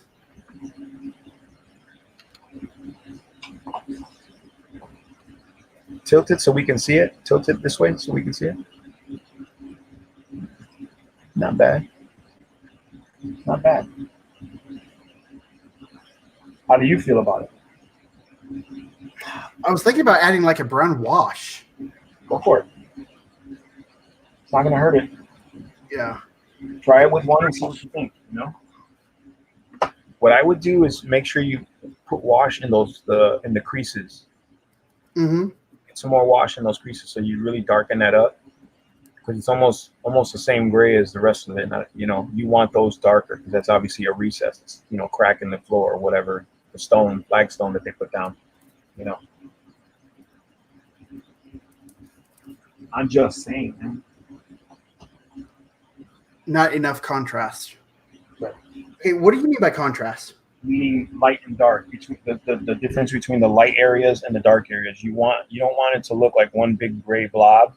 You want it from a distance to be able to see that those are 4 separate tiles with space in between. That's why I said if you wash the insides one more time, like we'll do that. You can do it after, actually. Do all your dry brushing first and then do the wash in the crevices. You know what I'm saying? Get a nice deep wash in there, because that'll separate. It's like you said, that's the contrast. It'll separate the colors a bit. You think brown would make it? Try it out once. See what you think. Listen, you can always re-primer it, and do it all over again with something else if you want. And what do those tiles cost you? Like a couple bucks? Yeah. So I mean, fuck it, experiment. Yeah. That's how you learn.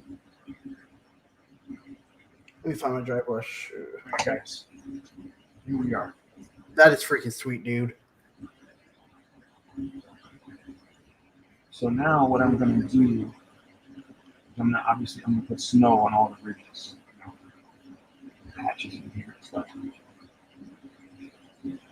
So looking good, or what do you guys think? Should I tag it some more with something else?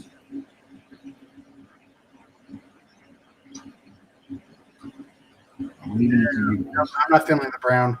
You're not feeling the brown? No, I think I will go with black instead. Let me see the brown. You know, that's actually kind of nice. You can use that as dirt. Okay. But yeah, I would definitely. What you could do is put it on some of the stones itself. Just and like black on the inside. Hmm. Okay, like here, like. Yeah, just like that. Yep. Not all of them, just a couple of them here and there. You know what I'm saying? Just sparsely, and that'll give you like that'll give you your variation in color. That's all. There you go. Okay. You get that pool out of that one. There you go, like that. Yep. There you go. It's just that's all you're doing is just giving it a little bit of color. Washes are just there to give you, a shade or an accent. That wash you're using is very, very thin too. That's a very light wash. Yeah. Well, I need to shake it up some more. It's my homemade brown.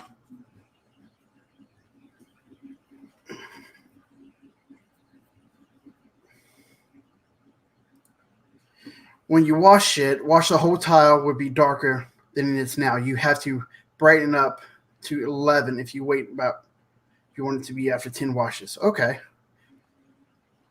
Well, yeah, it depends on how. Okay, so that wash is a really light wash. Okay, and compared to the gray, it's a really light color, right? So you want to go darker for recessing. So the wash you're gonna need is a darker wash, like a black or a deep brown, for those black wash. For those deep recesses. Okay. And then that's why I said when you dry brush, like what I did. Okay, I brought up the colors, gradually. I went from the dark gray to the lighter gray, and I brushed the lighter gray heavier in certain places to make it brighter, right? And then I used another wash, the same wash I used originally, to blend it all together and still bring it. It's darker. If you look at it, it's actually a darker tone, but you still see the raised areas. You still see the highlights. You know what I'm saying? It's not gonna. I didn't completely drench it in the wash. You know what I'm saying? I just gave it a basic wash that blends the colors together, but it still has contrast. Still have my light areas and my dark, shadowy areas.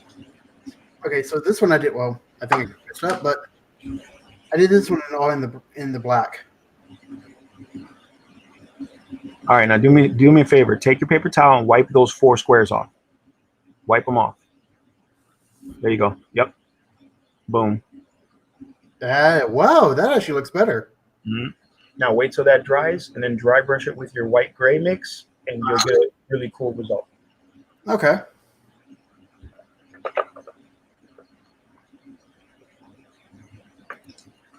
So your wash is too light, burnt umber for your brown wash. Okay, so I'll pick up some burnt umber. Next, because what I used to make my wash was this right here. Why is this so light? Maybe that's the original color. Yeah, that's the original color. It's the color that was on that my mini I was showing you. Mm-hmm. The jacket. Yeah. But yeah. What did you use as your flow for the wash? Dish soap and alcohol. Okay.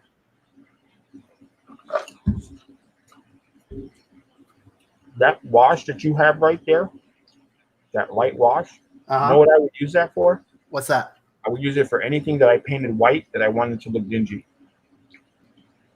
Okay, so like a dirt. Not so much a dirt, just like the shading of a white. You know what I'm saying? Because that's such a light wash.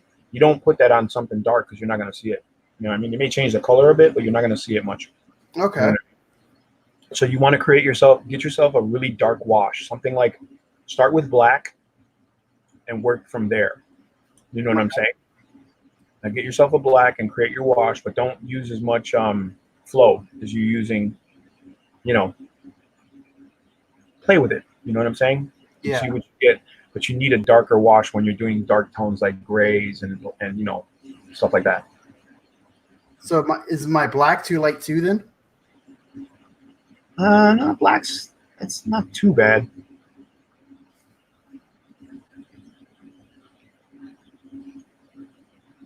Actually, that like that.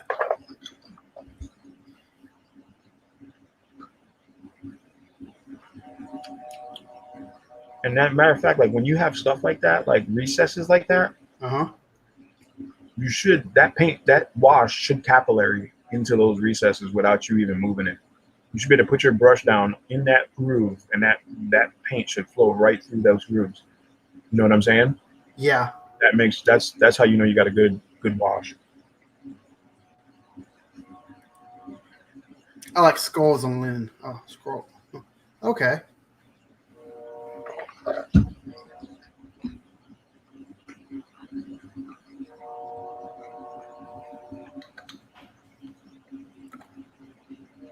Is the business? Hey, we got 5 years. Hey, what's up? I wonder if my phone just went off. I wonder if one of them's my. So okay, I have this friend. She has a YouTube channel doing makeup and stuff, right?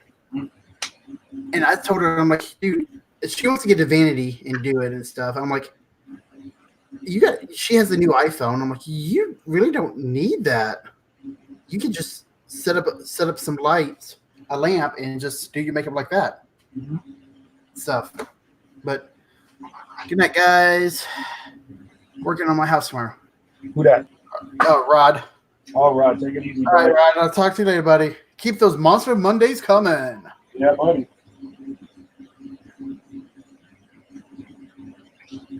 Thanks for tuning in, buddy. Okay, so yeah. So I put it right down in the center. And it just separated. It like went into all four areas. Yeah, that's called a capillary effect. That's what good wash is supposed to do. They use that trick for panel lining on Gundams. Really? Old school. I use this stuff. I don't know if you can see it. It's to me a panel line accent. Stuff is phenomenal. It's like weird science type stuff. It'll literally go upwards. It'll flow upward into a panel line. It's the craziest shit, but it works really well. Hard to find, but when you find it, you get it.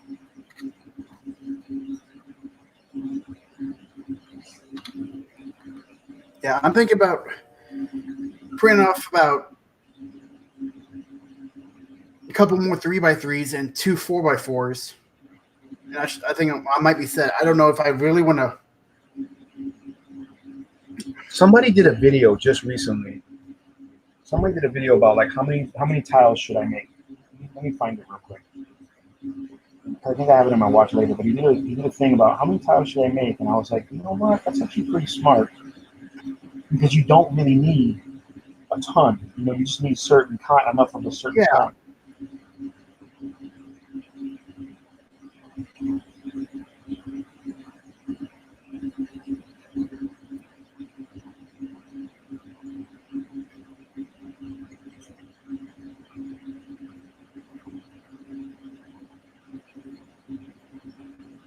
I'm looking now. One second.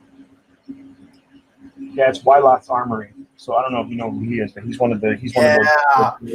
Wylock's Armory. Try to make some dungeon tiles the way he does. Yeah, it didn't work out too well. Well, he does. I mean, just if you look at his list of how many of what each that he needs and the types, maybe you can find files for him and print those out. You know what I'm saying? And that'll give you at least a good starting dungeon. You know what I'm saying? Yeah. So okay, so I did a quick wash on this, and it just went right in the cracks and just flow right in them. That's exactly what it's supposed to do. Did you wipe it with the paper towel like I showed you?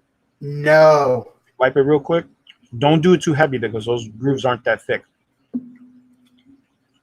Oh wow, that is a lot better. Mm-hmm.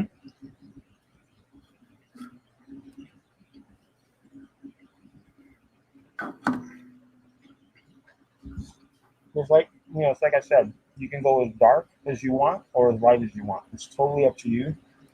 But from a tabletop distance, without picking something up and actually bringing it to your face to look at it, you should be able to see the shading and the highlighting and the recesses and stuff. You know what I'm saying? Yeah. Well, like this guy, I'm thinking about doing. Cujo says you need about 1,000 tiles. Yeah, how about you send your Dwarven Forge over my way? How about that? Evil Elvis uses Ultimate Dungeon Terrain. See, I thought about doing that. We're like just taking some of these and just gluing down. But I thought about washing this guy too. You should. Top ready. You should. Because he's like, bam. Put that black wash on the dark area, and then put that brown wash that you have over his white.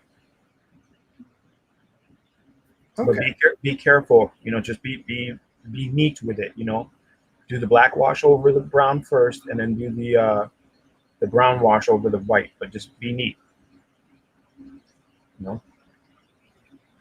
I tell every beginning painter my tips for beginning painters, and anybody who's watching that knows me, they're going to hear me say it. This is the 1,000th millionth time that they've heard me say this, so I apologize. But it is better to be neat than to be fast, because when you are neat, fast comes. You work on accuracy first, putting every single color where it needs to be first. And as you go along, you will see that you will be able to do that faster and faster and faster and faster. I'm already done with this piece. You know what I'm saying? Mm-hmm. This was a cape. I thought the show would be over before I got done. This is nothing. Wow. You know what I'm saying? But this took me years and years and years of just going at it. You know what I'm saying? Just going at it. And I haven't, to be honest, before I met you guys, I haven't been painting for a while. It's been years since I've painted actual miniatures and models and people. I just was doing so many other things. But, to get into it, there you are. So we're gonna bring this mausoleum up a little bit. Oh, do it. That is sweet. So is that mausoleum 28 millimeter too? Mm-hmm. Well, this is actually full on 28 millimeter. Use a Space Marine with it, which Space Marines are supposed to be big, so that's a Space Marine with it. So this is designed for tabletop wargaming. This is actually designed by, I don't know if it's designed by them, but I know it's printed by them, by Edgar Toys. Yeah, I thought about getting some of those dungeon tiles from. Yeah, they have a whole line of three-dimensional terrain, 3D printed terrain for both sci-fi and fantasy, and I had some of their houses. I have a bunch of their stuff, but I was just ordering stuff to just try different things and see how it worked and the quality of it all.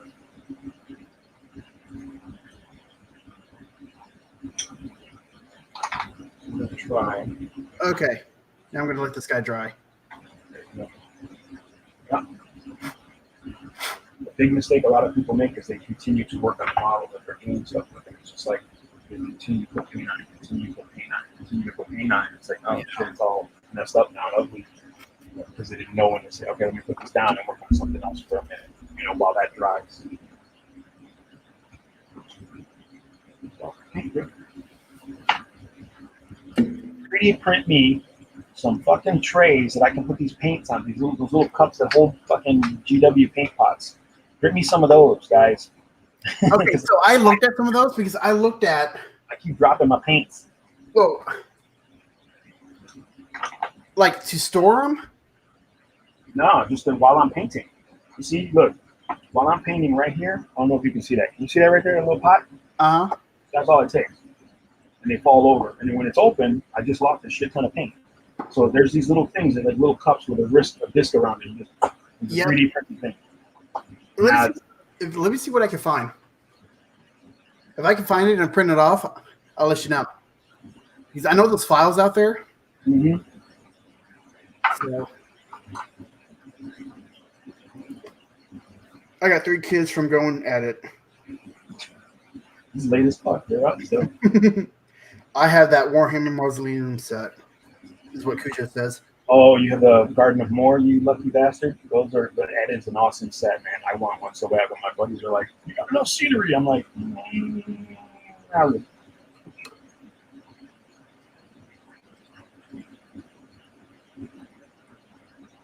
The Garden of Moor set was really nice, though. They actually re-released it. They call it the Sigmarite Mausoleum now, and it's basically it's the set times 2. Box, and I just didn't have the money at the time when it came out.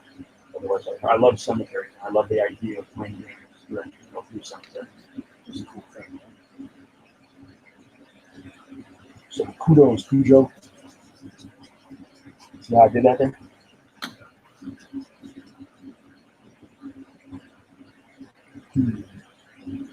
So I went from barely putting out a video to live streaming every week. You're big time now, cuz. With a whole 3 to 5 viewers. Yeah. Hey, it'll get bigger, man. If we work together like we've been doing, I think it'll get bigger, it'll get better, you know?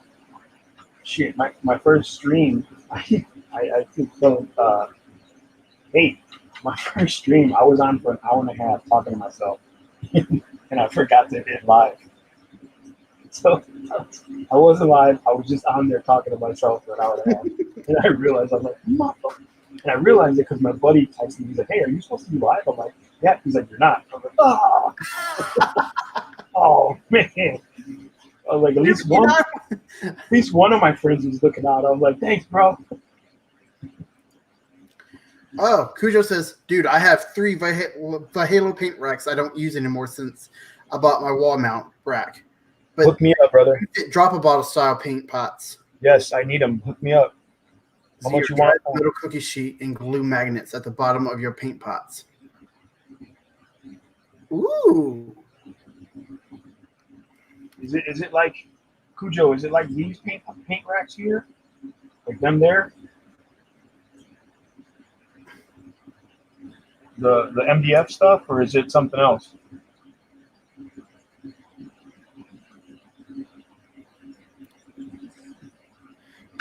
You just need one as to hold it while you're painting, right? Yeah, like 1 or 2. You know what I mean?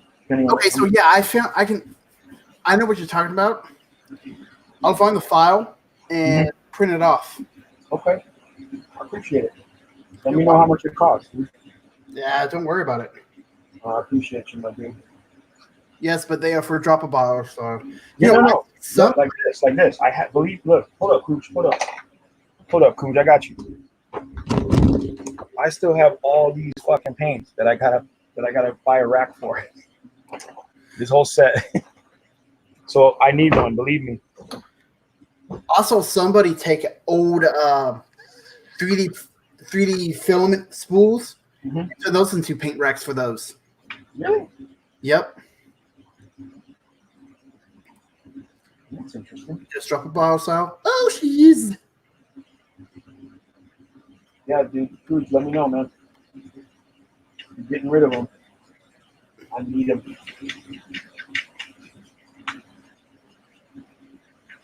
Now, should I paint the roof a different color? The roof. Wow, that is a lot better. What up? What you got? Just the way that. Yeah, that looks good.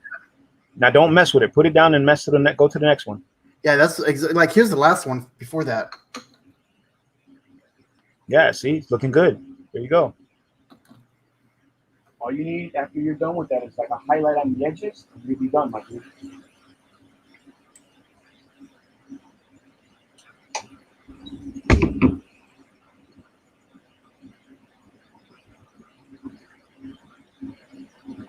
Bro, how much do you want for it, Cooch?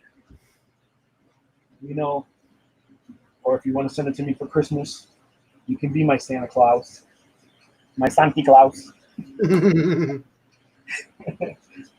No, I don't want to take your stuff, bro. But if you give me a fair price, bro, let me know, because I definitely need them. I was just gonna order some on Amazon. Put them in my wish list. My daughter was like, "What do you want for Christmas?" I was like, "Amazon wish list." I was like, "Go there." You know what I tell them? Me. Amazon gift cards. That too. That works too. I mean, because I like to shop.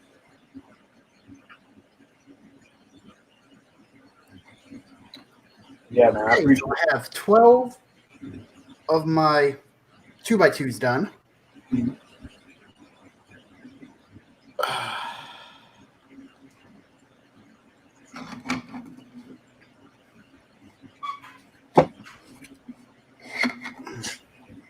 Do you guys have lightsabers? I know this is off topic. It's done. What, honey? You need to switch this when it's done. Okay. Bubba's ready for bed and you won't go to sleep with Abby. Okay, I'll be right back, guys. No problem. Gotta put the little boy to bed. Come on, Bubba.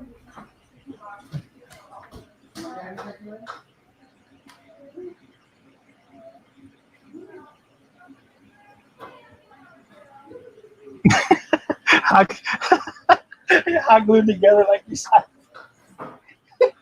Good job, you motherfucker. Oh shit, that was funny. You know you gotta have your side piece glued together, bro. That shit ain't hot glued, it ain't real. It's fake news. You got my strap glued, son. It's outrageous, man. I can't believe this fool did that. You never know with people, man. It's just people never cease to amaze me, man. It's that kind of world,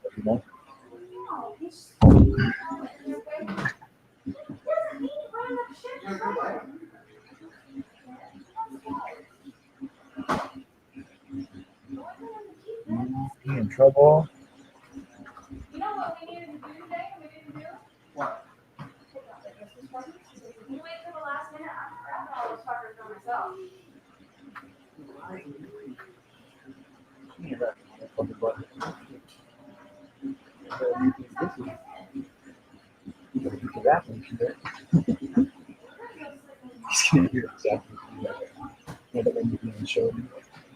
Zero can't be on the show. Talk to that shit.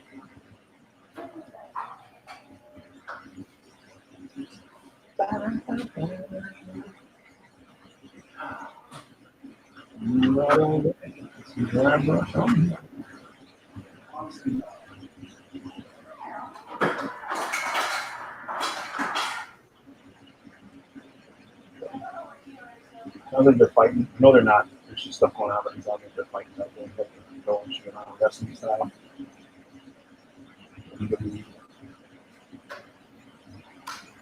This corner. Running the revenue, paying in $220. It's a grand.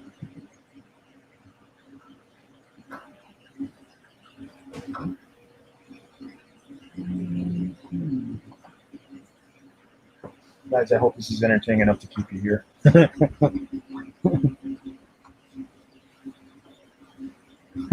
Yeah, I bet you did. I mean, I cried just listening to the after effect. So sometimes those laughs, I can hear you.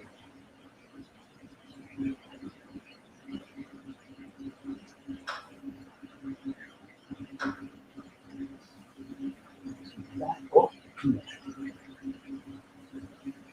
Yeah.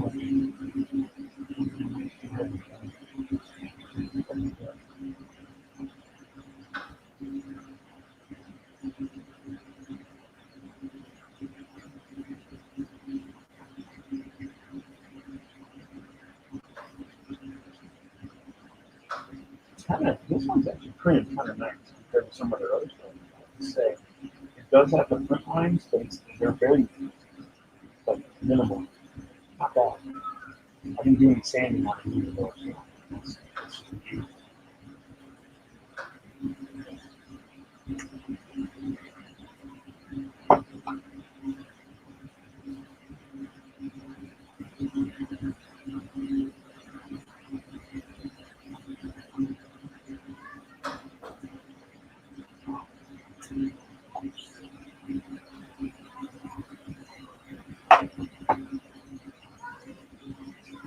Dry brushing away, guys.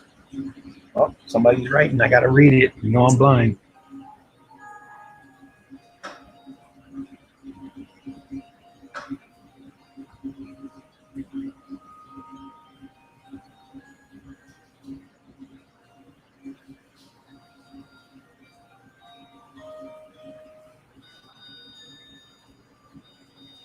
You should use a spice rack, Elvis. That's not a bad idea. Hey, Cujo, if you can, man, ship it. That'd be awesome, brother. Like I said, just let me know what I can do or what what it would cost. Hopefully, should be able to do it.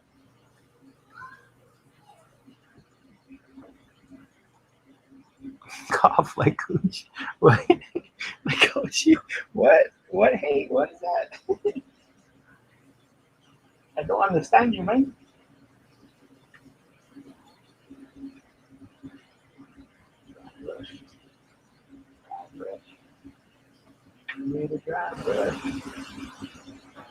Oops, too much. That's a wash these fish.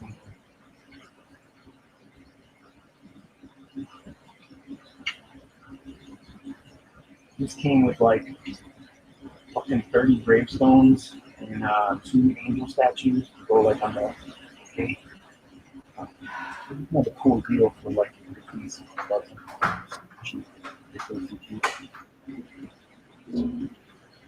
Woo! Life of a parent. Yep. Yeah, look. Yeah, but you know what? I would not trade it in for anything in the world, though. Oh, I would. What, trade it in? Mm-hmm. What would you trade it in for? A new car? I don't drive, but that would be useless. Oh. I would trade it in for a hot glue Glock 19. That hot glue, that's the new hotness on the streets, man. You guys don't know. They hot glued like my side piece. I cried a little on that one. Mm-hmm. I can ship them, but you have to be in a large box because they are fully assembled. That's again, Cooch, thank you, man. That'd be fucking awesome. Okay, so here, guys, this is what I used to use for these paints here. I'm going to turn the camera. Well, you just made me dizzy. I use a Melissa and Doug puzzle box. Oh, hell no. Oh, that's not bad. That's actually kind of nice. That's a wood, right? That's a wood box. Right? It's a wooden box? Yep, it's a wooden box, and it worked perfectly. Well, for now, wait till you get more paints. Oh, yeah. But, like, in this compartment here, I got my caps for my, my 3D printing thing, my paint, my figure holder. You guys want to see my original paint box? Does the bear shit in the woods? Not if you're not looking. This is it. This was my original. I took this motherfucker every weekend to my buddy's house, carrying it every weekend, full of paints and shit everything that I need to paint models was in this box. Oh, nice. Ooh. It's $20 at I think it was at Kmart. I bought it on sale, $20. Just regular Craftsman's toolbox.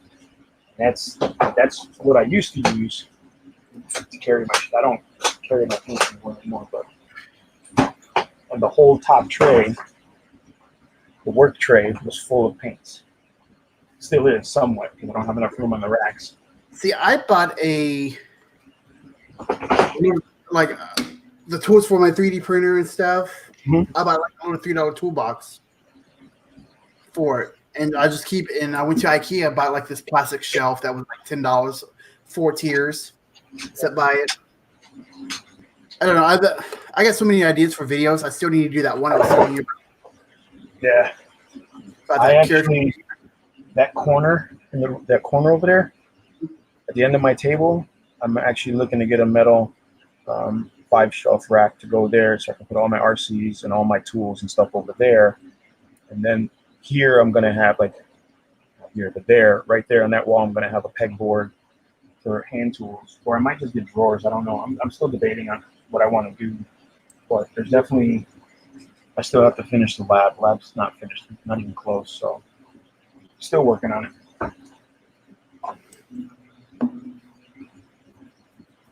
My buddy Myron used to have every apartment he got, when he finally bought a house, he always made sure he had another room, like he always had a spare room. It was never a spare bedroom. He always turned it into what he called a feed lab.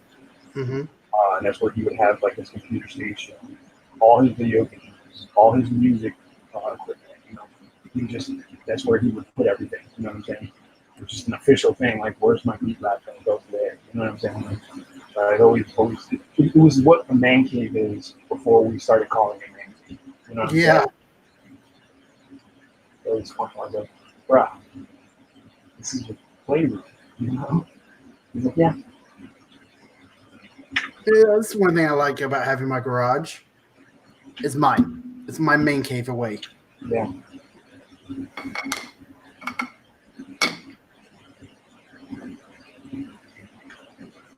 I think I'm gonna go with, I don't know, should I go with a different color for the roof tiles? Let me see. I like these scallop tiles. So I'm debating, should I go for a color on that?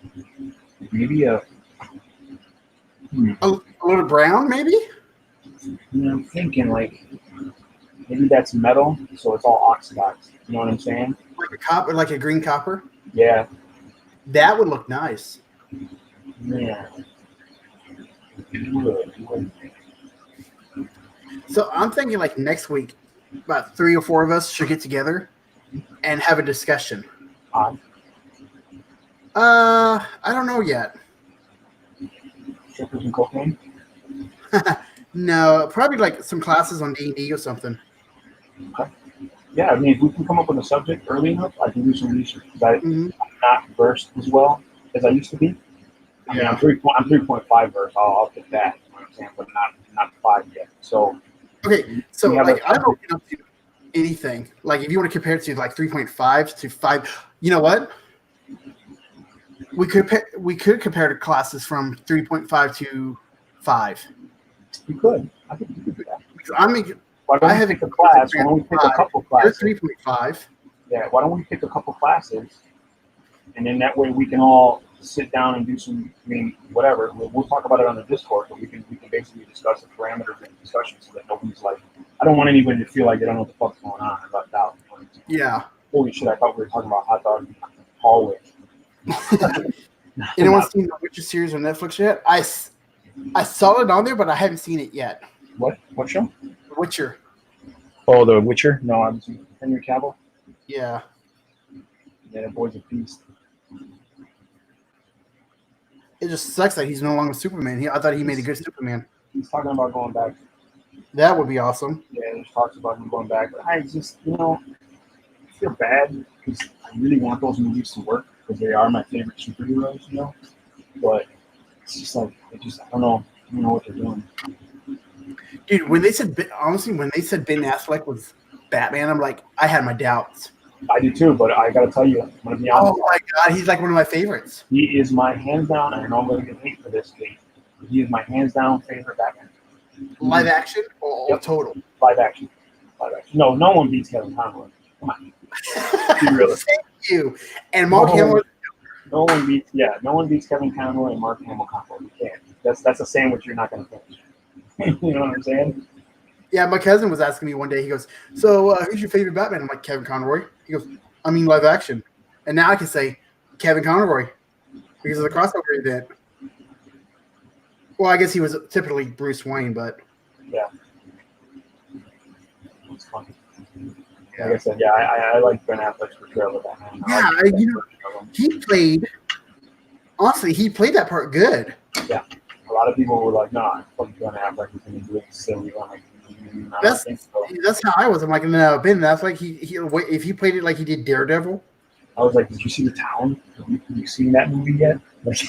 I mean, you know what I'm saying? Never seen The Town. Never seen it? Watch it. That's a good acting. Jeremy Renner, him. I mean, they just did a good job.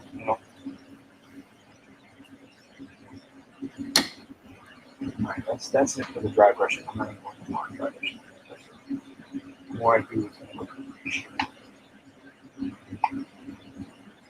I gotta say, I'm liking this GW brush, GW pot, or water pot. And so how much was that pot? $8. $8? Mhm. So would you recommend it? Let me. Not yet. Or you're gonna do a video on it? Not yet. I will. But I'm not gonna. I gotta paint some more stuff with it first. 'Cause here's the thing. It has these little tiny little grooves. Mm-hmm. I don't know if you can see them, but there's tiny little grooves. Yeah. You see the lines. That is to pull your brush through to put a point on your brush. So, like I said, I haven't done that yet, and I want to try every aspect of this thing because I'm liking it right now, but I want to test it some more before I give it my taco rating. You know, can't give it any tacos if I don't really test it out. You know what I'm saying? Yeah. Very true. Very true.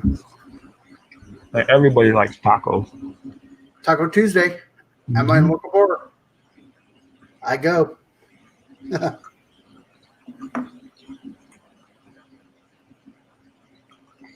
Who's got lightsabers besides me and Hate? Not me. Well, I got some Walmart ones. Does that count? You got. Did you say Walmart? The cheap ones. Yeah. It was Ben that I didn't like. It was Batman with guns. Okay, so a little story behind that. When Batman first came out, he used to kill people. He used to use guns and stuff. He did. Yep. He didn't pick up the code until about the 80s, I believe. Mm-hmm. A lot of people does not know that. Mm-hmm. That's fact. So okay. I think that's why. Because when I saw him use guns in there, I was like, "Oh my god, to me that was a callback to back in the what was it? Well, here's the thing, right? 30s, Like, 40s. this is my problem with Justice League, like movie, the Batman versus Superman. Like, his code is not using guns; doesn't kill people, right? Okay.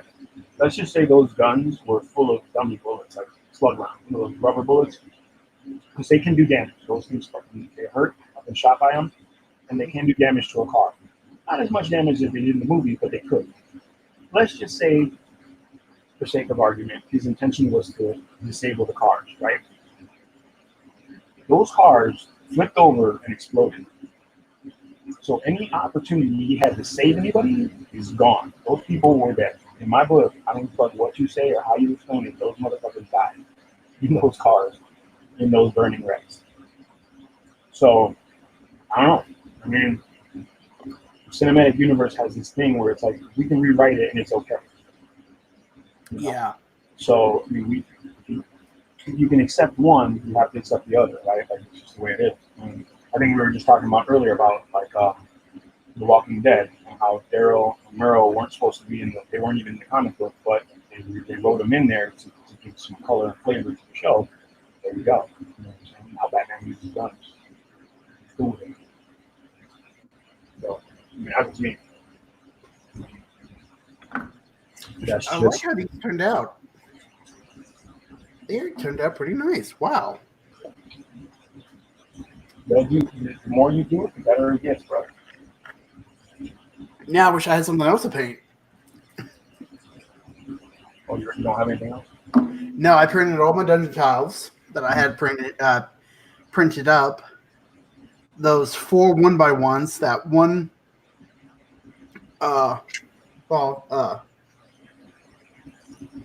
This one, like this one, since it dried and stuff, I could see like what you were talking about, the lines of the definitions between the stones and stuff now. You could highlight it one more time on the very edges of everything. You take that white, do two drops of gray, 2 drops of white, and then get your mix, and that'll be your final highlight for everything. You know what I'm saying? Yeah. Do that, and then should be solid. You said 2 drops of white, 2 drops of gray? 50-50.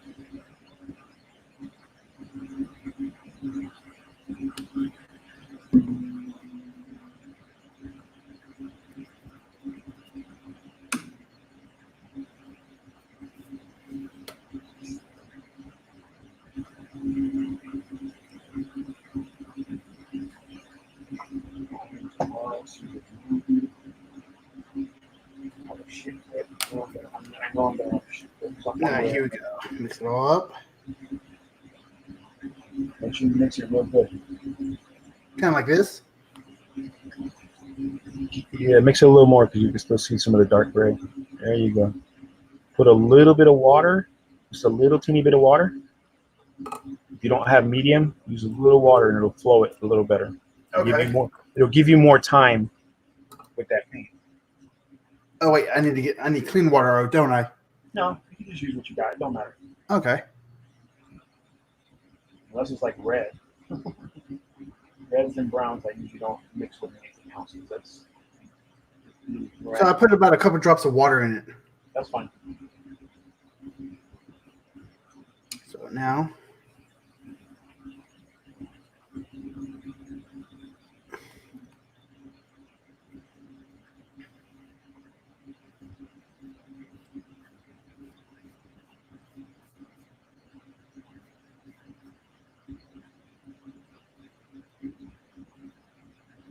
Just on the very edges, okay? Just the outside edges and the top edges of the brick wall, okay? Don't go all the way down with the dry brush. Just Okay, so just like just lightly do it.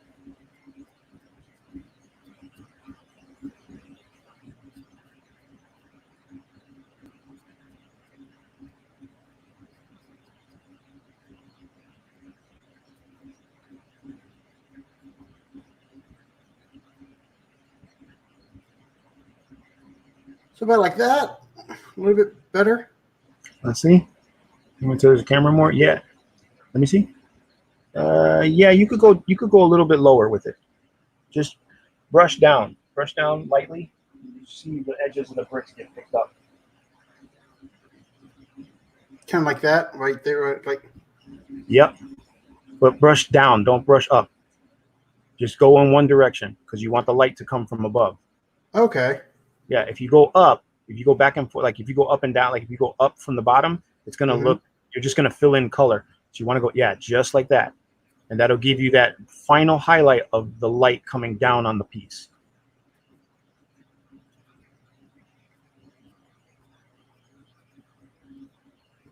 Wow, these bricks really stand out for some reason right there. Like if you look at this one. Yeah. Yeah, you can see, but you can see where you went a little heavy on the one. Yeah. You see where you go heavy. So now that's where the learning part comes, right? That's where the experience comes in. You'll learn after time how much pressure to put on the brush as you're going. You know what I'm saying? Mm-hmm. It's a good first lesson. Now, these are good for you to practice on. Because I tell you what, I tell people all the time, like I have tons of miniatures, right? I have tons of miniatures. And I buy them on the cheap as best as I can.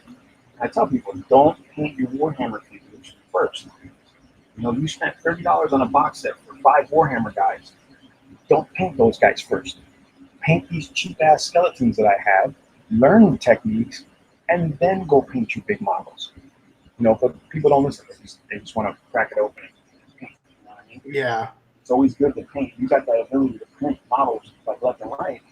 You got the ability to learn how to paint really, really cheap. You know what I'm saying? Mm-hmm. Oh yeah, like well here. Like this guy.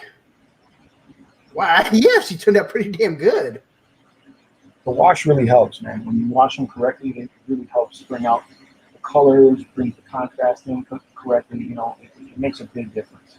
Like I see what he was talking about with the white on here. Mm-hmm. I'm not just going to pick it up, but. Did you put the wash on the white? Uh-huh. Yeah, see, it looks a lot better now. You can see the detail. And now, get this. Here, I'm going to blow your mind right quick. If you wanted to, for me, that model's not done. Okay, not even close. But if you wanted to finish that model real quick, take your white that you used originally and dry brush it lightly over the rest of the white that you did. And you'll see that wash really do what it's supposed to do. I promise. You should take the white dry brush. Mm-hmm. And very light dry brush, man. I'm talking feather touch. Be very maybe careful. like use a brush like this then? Or use a brush like this? Yeah. Yeah, that's not really a dry brush, but that's fine. You could use it. Or actually.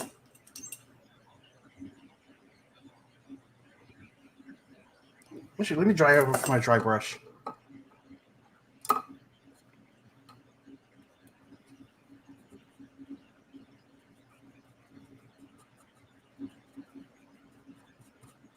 All right.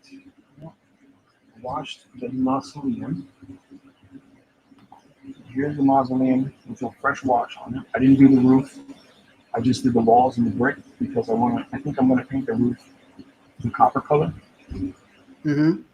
With the green. Dude, that looks sweet. So, and actually, wait, hold on.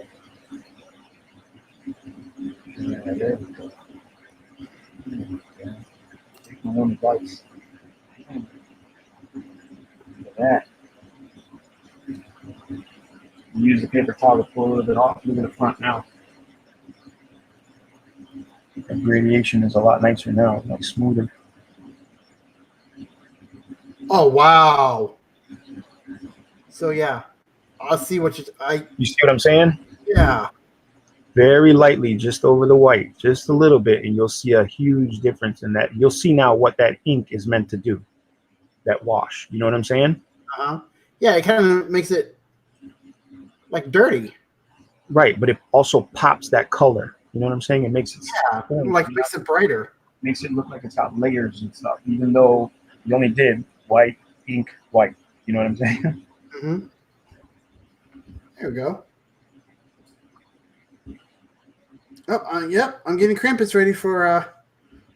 I'm gonna do like a little one shot. There's a I don't know if you heard of it. There's this one game. It's called Gateway, and basically you only use one dice.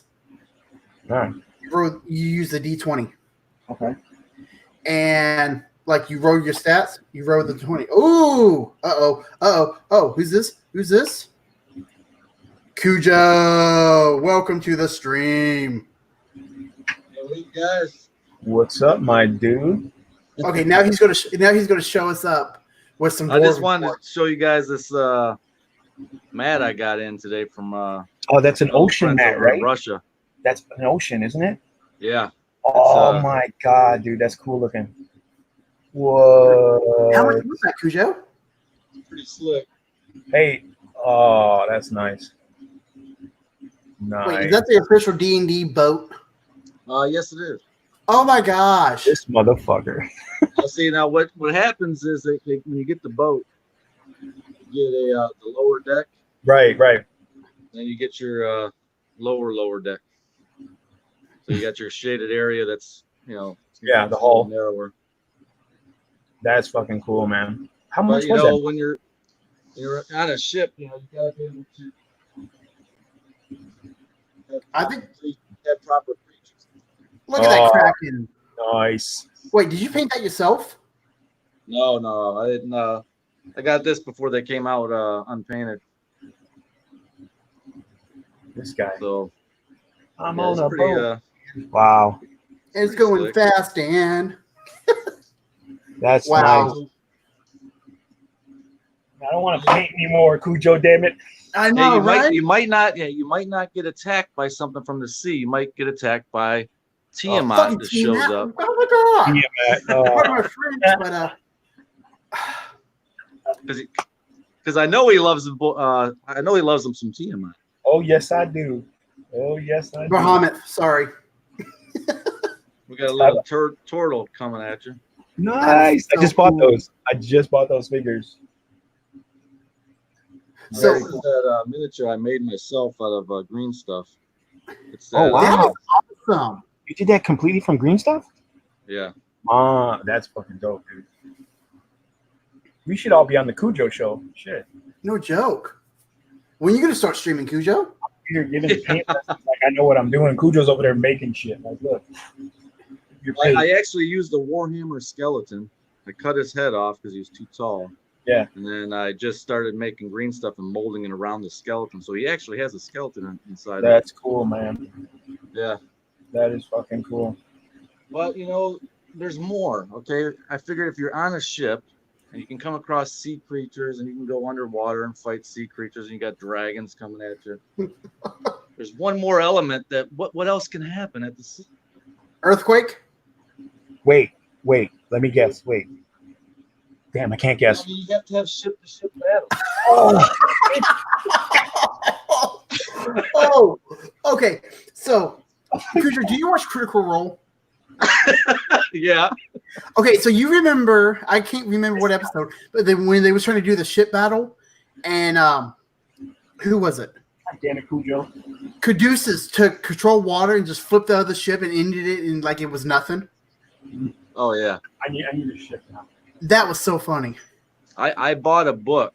It's from a Kickstarter that you know Guy. He's got that British accent. Oh, how He did lives he? in Japan? Yeah, he had that. His last Kickstarter was a sea adventure book, and he just goes into depth on ship combat and things that happen at sea and all these different things that can happen. It takes that book that Dungeons and Dragons came out with and just takes it to a whole nother level. Yeah, it was Mike laughing. Merle wrote the combat system for the ships, I guess. Yeah. And they wanted to test it out on Critical Role. Hey, Yep. Cujo, Hate says that you could hot glue some guns to that if you want. Hey, hang on. He's hot glue some gats to that shit. That is nice. I do So have that some cannons I'm working on. Oh, Oh, nice. wow. Of course. I've got the mega cannon. All right, guys. That's obviously going to be on land shooting back at. Damn, Cujo, double down on the falling stars.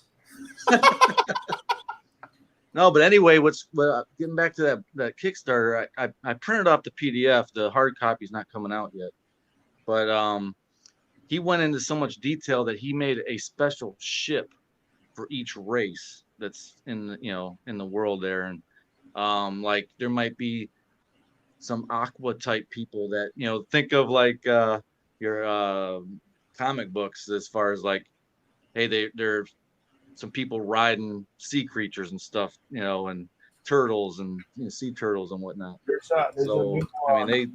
I can't wait to get the books. I want the art. All I have is the PDF, and I want to see all these different crazy ships. And There's a new army in Warhammer Fantasy.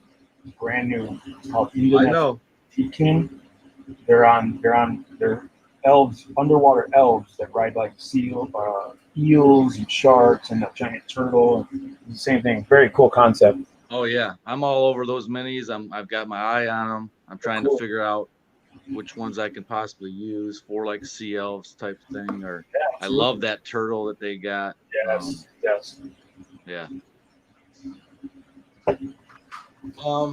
Something that Hate was gonna work on for me, but I bought this on I think it was Etsy. I'll try to fix that after I wash my hands and stuff. After I get done. 3D printed dragon turtle, but he's half underwater. Yeah. I kind of painted him a little bit, but it was so turned off by all the mold lines. I mean, there's like little circles, swirly marks, and Oh yeah, from the print. yeah, from the print, it looks good. Like from a tabletop, I set that down. Yeah, that looks pretty good. It's awesome. Yeah, it's just when you that's the thing, right? When you get to 3D models, when you scrutinize, like this is a 3D printed model, from a distance it looks really good. Even at touch, it feels really good. But when you actually get really close, you'll see very fine print. Like this is a really good print, But then I've had some that, like the Yoda head, where it had so many lines, and just like, man, I couldn't even, And I didn't even want to fucking work on those. I didn't even want to sand them down or nothing. What's that? Yeah. I painted him this paint scheme because of this Pathfinder dragon. Oh yeah. So I just said, well, if I'm going to use this piece as a stand-in, maybe Yeah. I can use this, swap that one out. Absolutely, yeah. Then now you've got one that can be submerged, and then you got one that can be on the deck if it needed to be, or whatever. Oh, yeah, On the submerged one, did you cut it in half or what? No, it's just the print. That's the way he it's printed just printed flat. Oh, nice. Like you can take a full print and then just sink it into the bed and make it to where anything is, you're only going to print the top half. That makes sense. I'm guessing you got a 3D printer too? We used to play this game back in the day called Pirates of the Spanish Main. It was like a collectible card game. So you got this packet with a card in it, and they were hard plastic. And you popped the cards out and made these little pirate ships and use these tiny little dice. And you basically loot islands and fight each other and stuff like that. So we took it to the next level and built the whole table with islands and oceans. We built like sea creatures. I actually still have the Colossus that we built. It's half out of the water, you know, it's just a big giant sea creature. It's really cool. That's cool. That is awesome. That's the. I was actually thinking about getting that model, but I was like, I haven't finished that. I'm just working on them. So looking good. Cujo, I think you should do like encounter of the week. Come up with an encounter. Come on, we got Monster Mondays going on. You get that shark, you do get this little fin, which is kind of cool. Yeah, I saw that. That is awesome, dude. Dude. So, yeah, that's pretty cool. Just Evil Elvis. But Just need some boarding planks and rigging. Yeah. Since Tiamat's here, we're gonna have to, fly in Baphomet. Oh yes. Tiamat on one boat, Bahamut on another. We have the good ship Lollipop over here. You're having way too much fun. Yeah, no, I finally got this water. I ordered 2 maps from them. Yeah. And I got one that'll fill this whole 6-foot table. It's a mouse pad material. Yeah. It's got, and it's I only bought the grassy dirt type terrain, for forest and stuff. And I bought that one, it was 6 foot by 3 foot, I think. And then this one was only a 3 by 3. And it was from that same guy over in Russia. And then he goes, well, he messaged me back, said, do you want that one large map double-sided? It might be about $10 more, but it's got like a desert type terrain on the backside. Yeah, I have one of those in America right now. I can get you quicker, and it be an extra $10. He said, heck yeah. I mean, it doubles my versatility. I said, yeah, absolutely. Yeah. Yep. So I've been waiting on this one because it came from Russia. He had to make it. I sat in customs forever. This thing here that I use in my videos. Hold up, I'll show you guys in a second.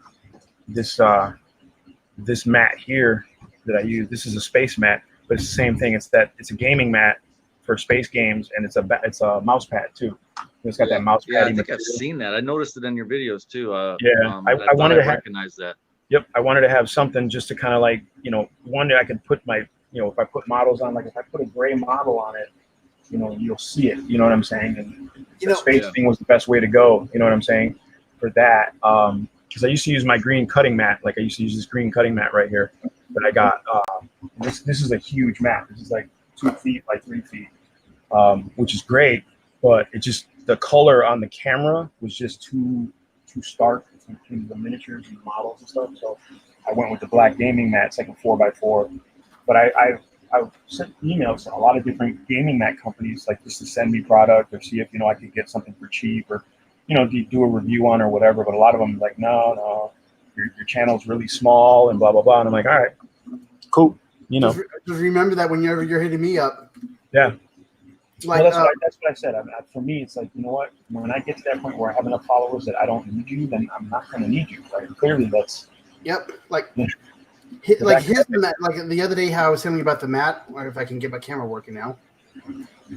Okay. There we go. Okay, so here's this mat. Maybe. God, why are you being a pain in the butt right now? That C mat looks so good. Yep. Okay, I'm just gonna hold it. But here's this mat. It's made out of the it's double-sided. It's made out of that premium mouse pad material. It's vinyl, right?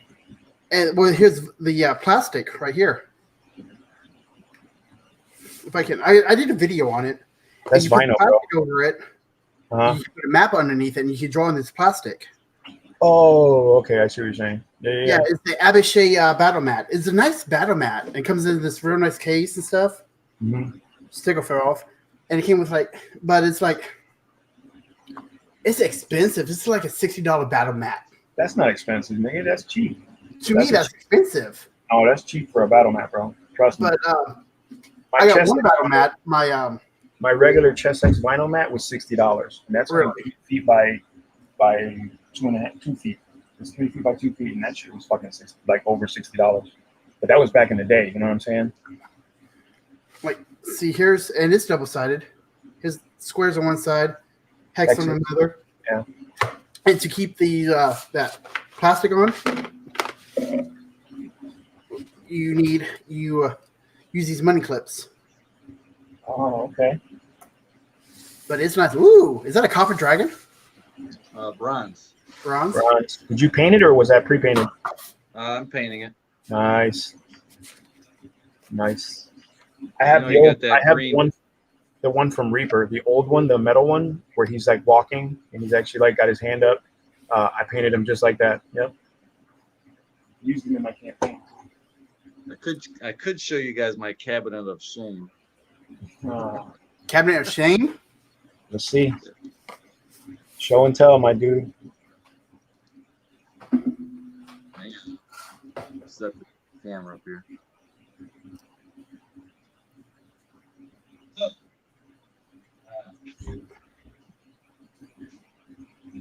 Yeah, you can tell he doesn't have kids.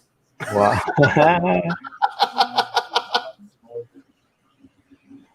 Dude, Cujo. Man.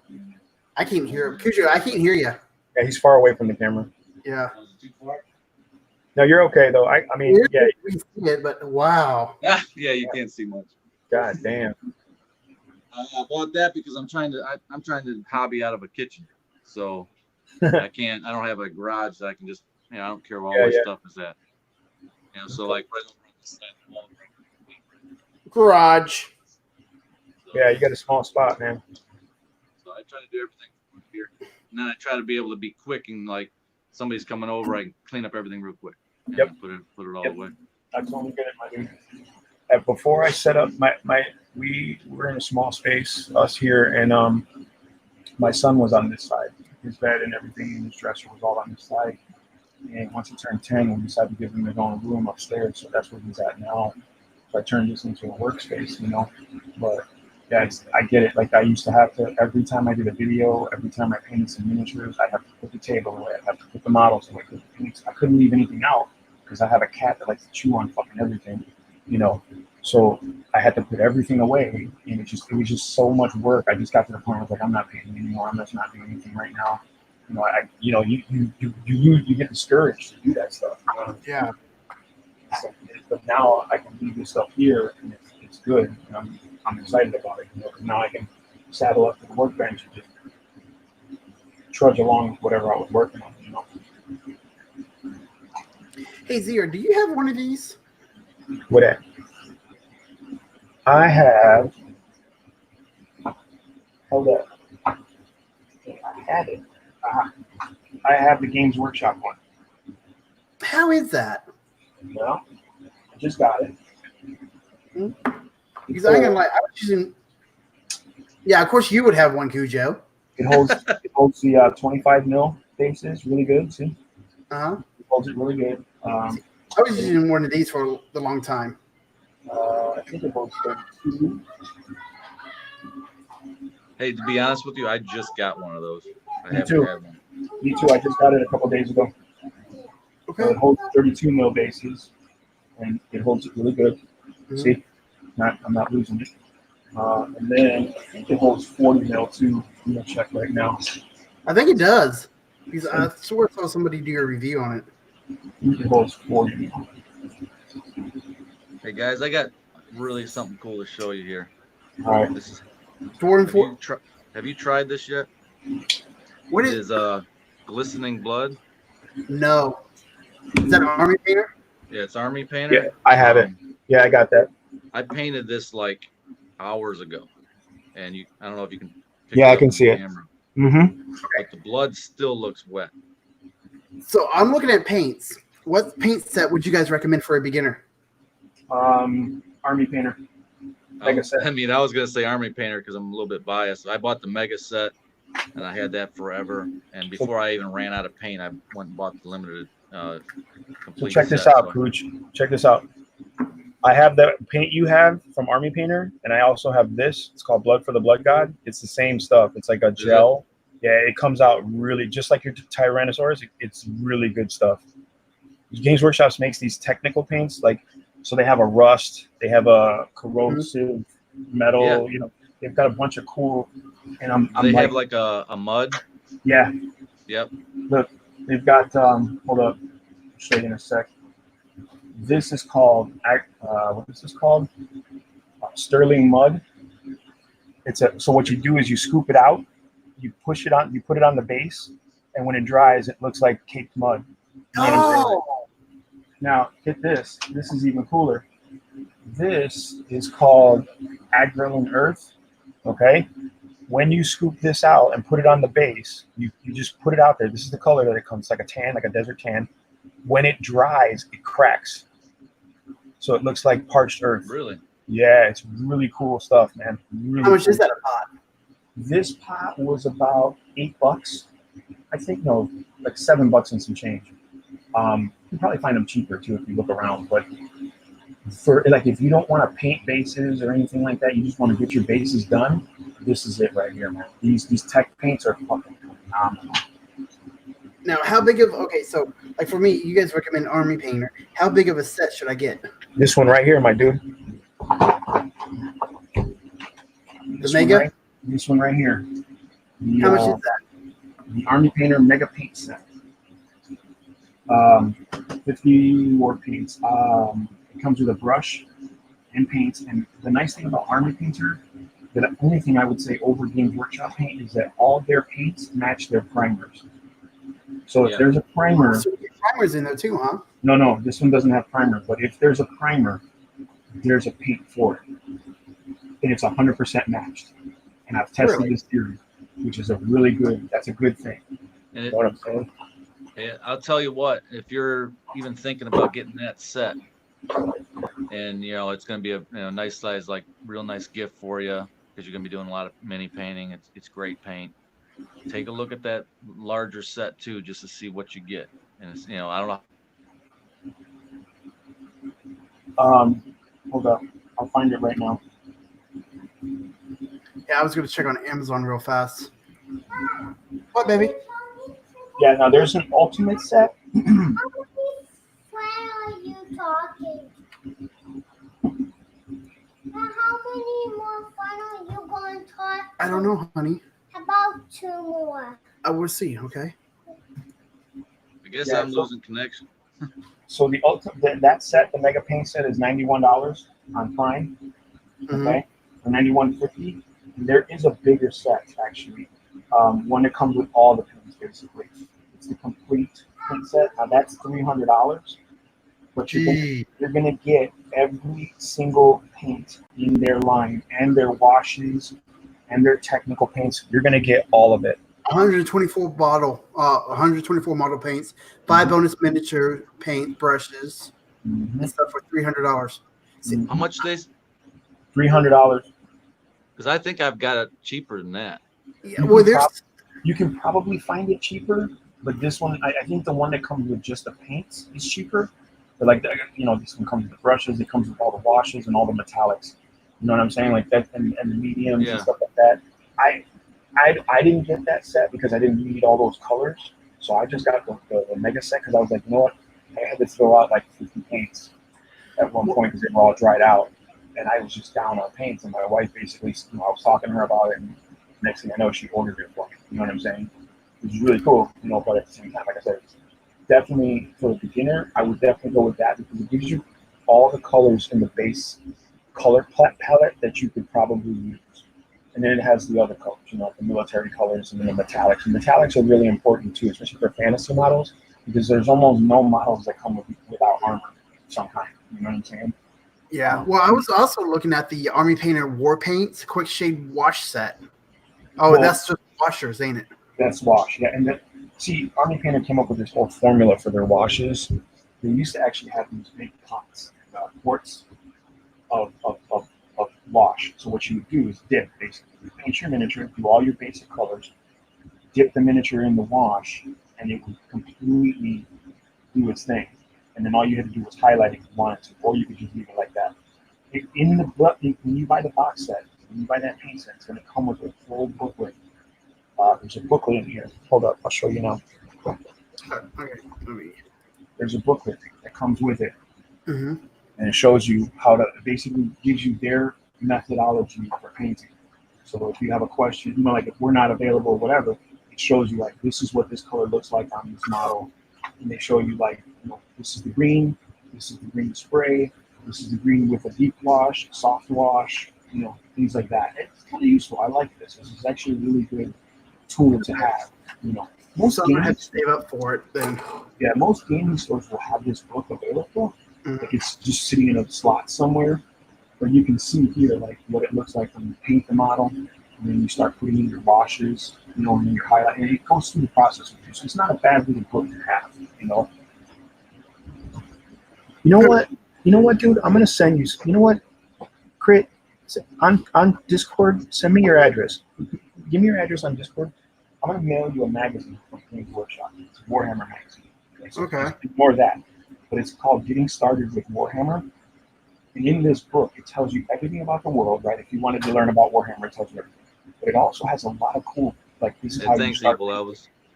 Say what? No, Evil Elvis just posted a link to that army painter. Yeah, there you go. Thanks, Elvis. Oh, that's that tray? That's nice. That's nice. Yep. 40% off.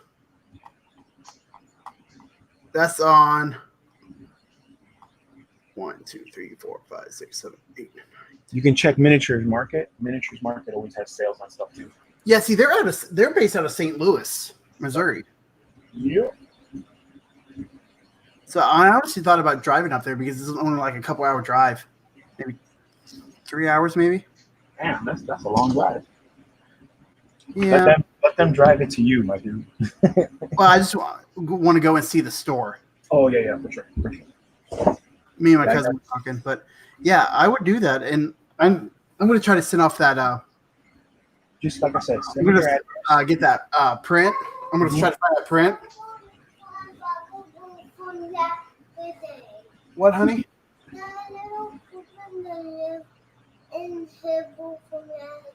Okay. Can you get my tablet from my room? Every time I try to, I go out and it won't do anything. It just. Okay, I'll look at it. Give me a few more minutes. 0. Yeah. Right. I don't see you doing a lot of airbrushing. What kind of airbrushes do you got? I have an old Badger. Give me a few minutes. You know what? It's I'm packed just up. getting into it, so I'm actually on the market now. I actually have it in my queue in Amazon, but I want to get an Iwata HP Eclipse, the Iwata Eclipse, and I need a stealth compressor because basically my wife is right on the other side of the bookshelf from me. She's sleeping, so I can't run the compressor at night or during when we're watching TV or whatever. So I got to get a stealth compressor so it's quiet. Yeah. But I have not done a lot of airbrushing. I did a few models back in the day. I did like a giant Millennium Falcon, airbrush the whole thing. Great. But I really want to get back into it again because it make painting miniatures so much easier. Or not say easier, but faster. Especially this terrain. Like this terrain, I would be knocking this terrain out like, you know what I mean? Well, here's I'm looking on Amazon right now, and here's a Master Airbrush Cool Runner 2 dual fan compressor system for $119. Looks like it comes with.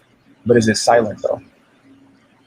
I bought one. It's not a Master. It's I forget the brand. It is kind of an off-brand. It's a dual cylinder with a pretty nice size. Is it blue? What do you call it? Storage tank. So it only comes on every once in a while, and it's pretty quiet. I mean, I'm in an apartment. I mean, I guess, it depends on how much you're using it too. I mean, how often it's going to keep coming on. It's not one of those continuously on as soon as you pull the trigger. Yeah, that's what the tank is for. The tank will fill up, and then you have pressure backed up so that you don't have to run the compressor too hot and too long. Like I said, I got one in my queue on my Amazon list. It's pretty expensive, but I was like, you know what? I'm just going to get it because that's my next step in painting. And like I said, I'm just getting back into painting. I haven't taken a long hiatus. I'm just a noob, so I didn't know. I watched a lot of videos, and then I seen like the Sotars were pretty cool. I wanted to stay American, so I get the Badger. Right. So I ended up going with a Sotar fine tip and then a Sotar heavy. Okay. Oh, nice. So you've got you got the large tip, and you got your detail. And I like the ergonomics of it. I like the smaller pot, so it's not going to get in your way. Okay. Like you can't, you got a large pot. Sometimes you can. Yeah, you got to turn it funny.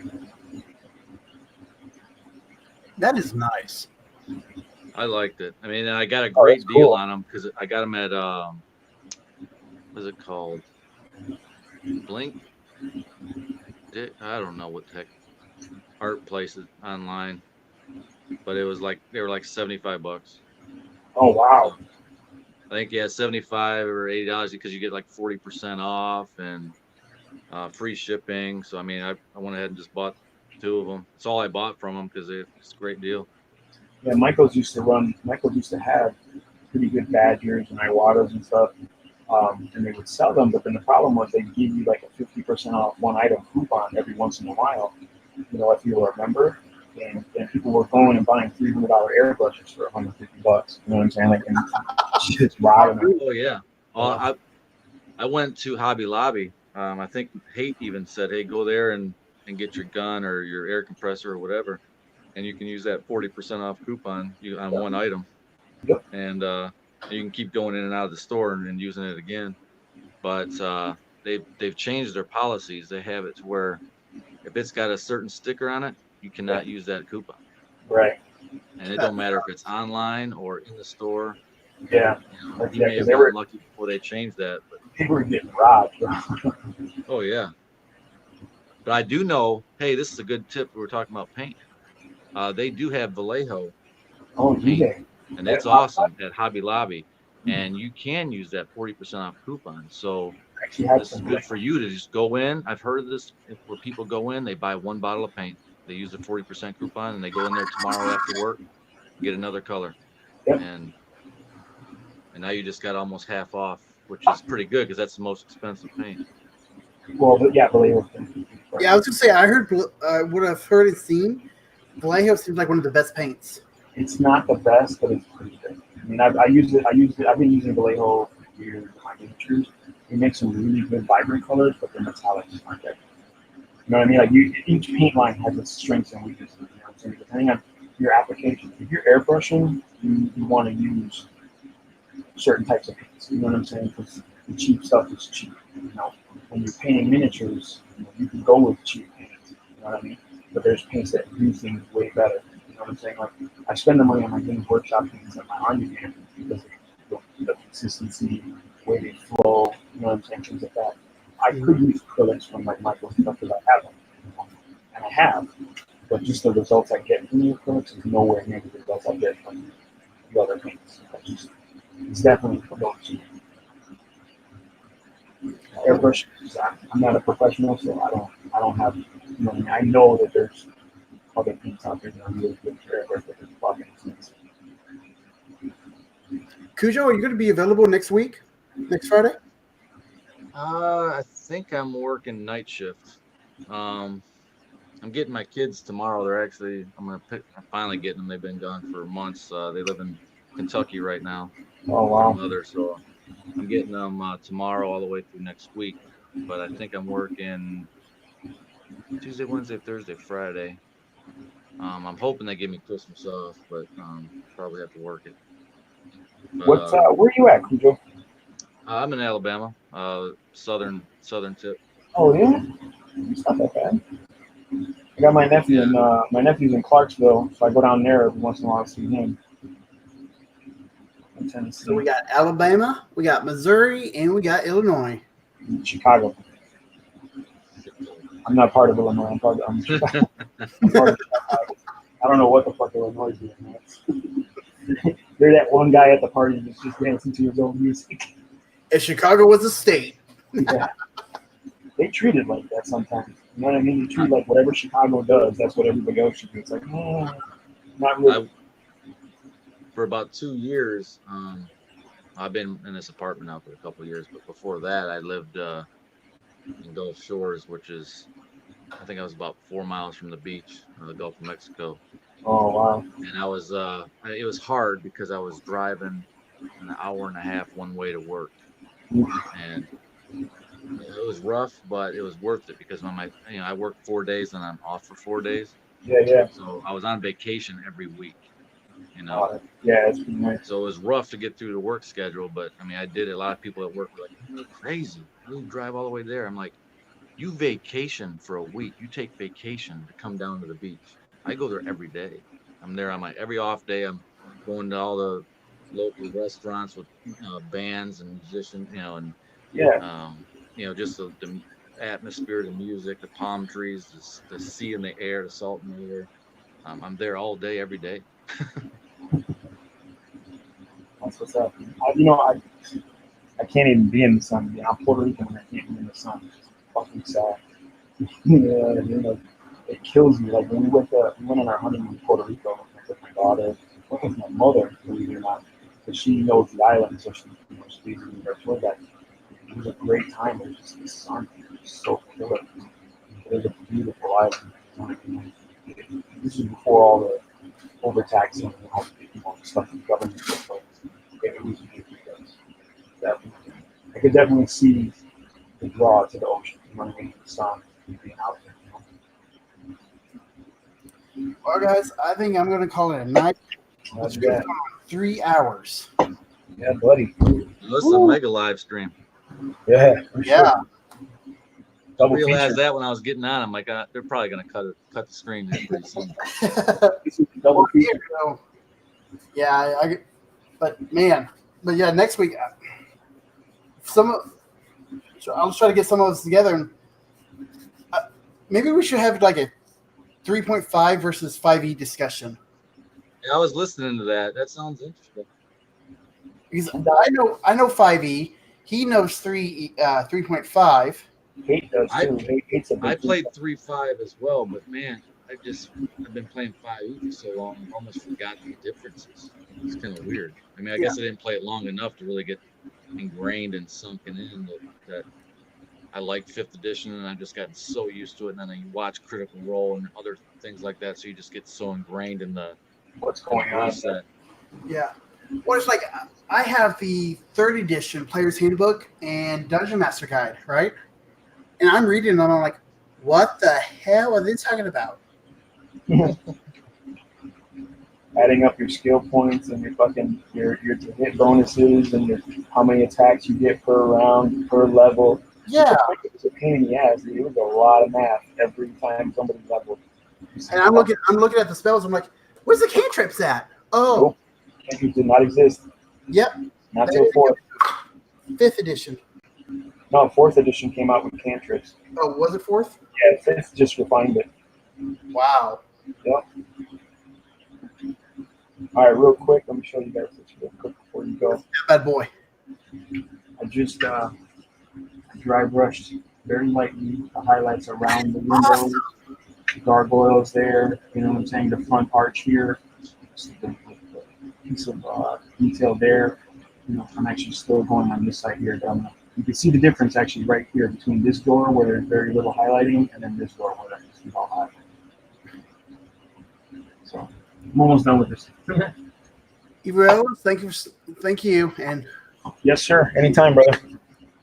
3.5. God, cantrips. Oh, he said. Hate said 3.5 had cantrips. Is that a white dragon? That is a blue dragon for old Zero there, because I know I blue dragon. Man, I'm looking for that one. I'm looking for that one and the red one, dude. I cannot find them out here. And online, they're asking way too much. I should have bought 2, and then I could have sold you one. That's my blue. All right, guys. Well, for everybody that tuned in, thanks for tuning in. Guys, thanks for joining me on the stream. Got it, brother. Hope you guys can come next week or watch. I'll get with you guys on the details on what we're going to be streaming next week. Okay. I'm JD, and remember, if you're over 20, it's a critical. Thanks, guys. All right,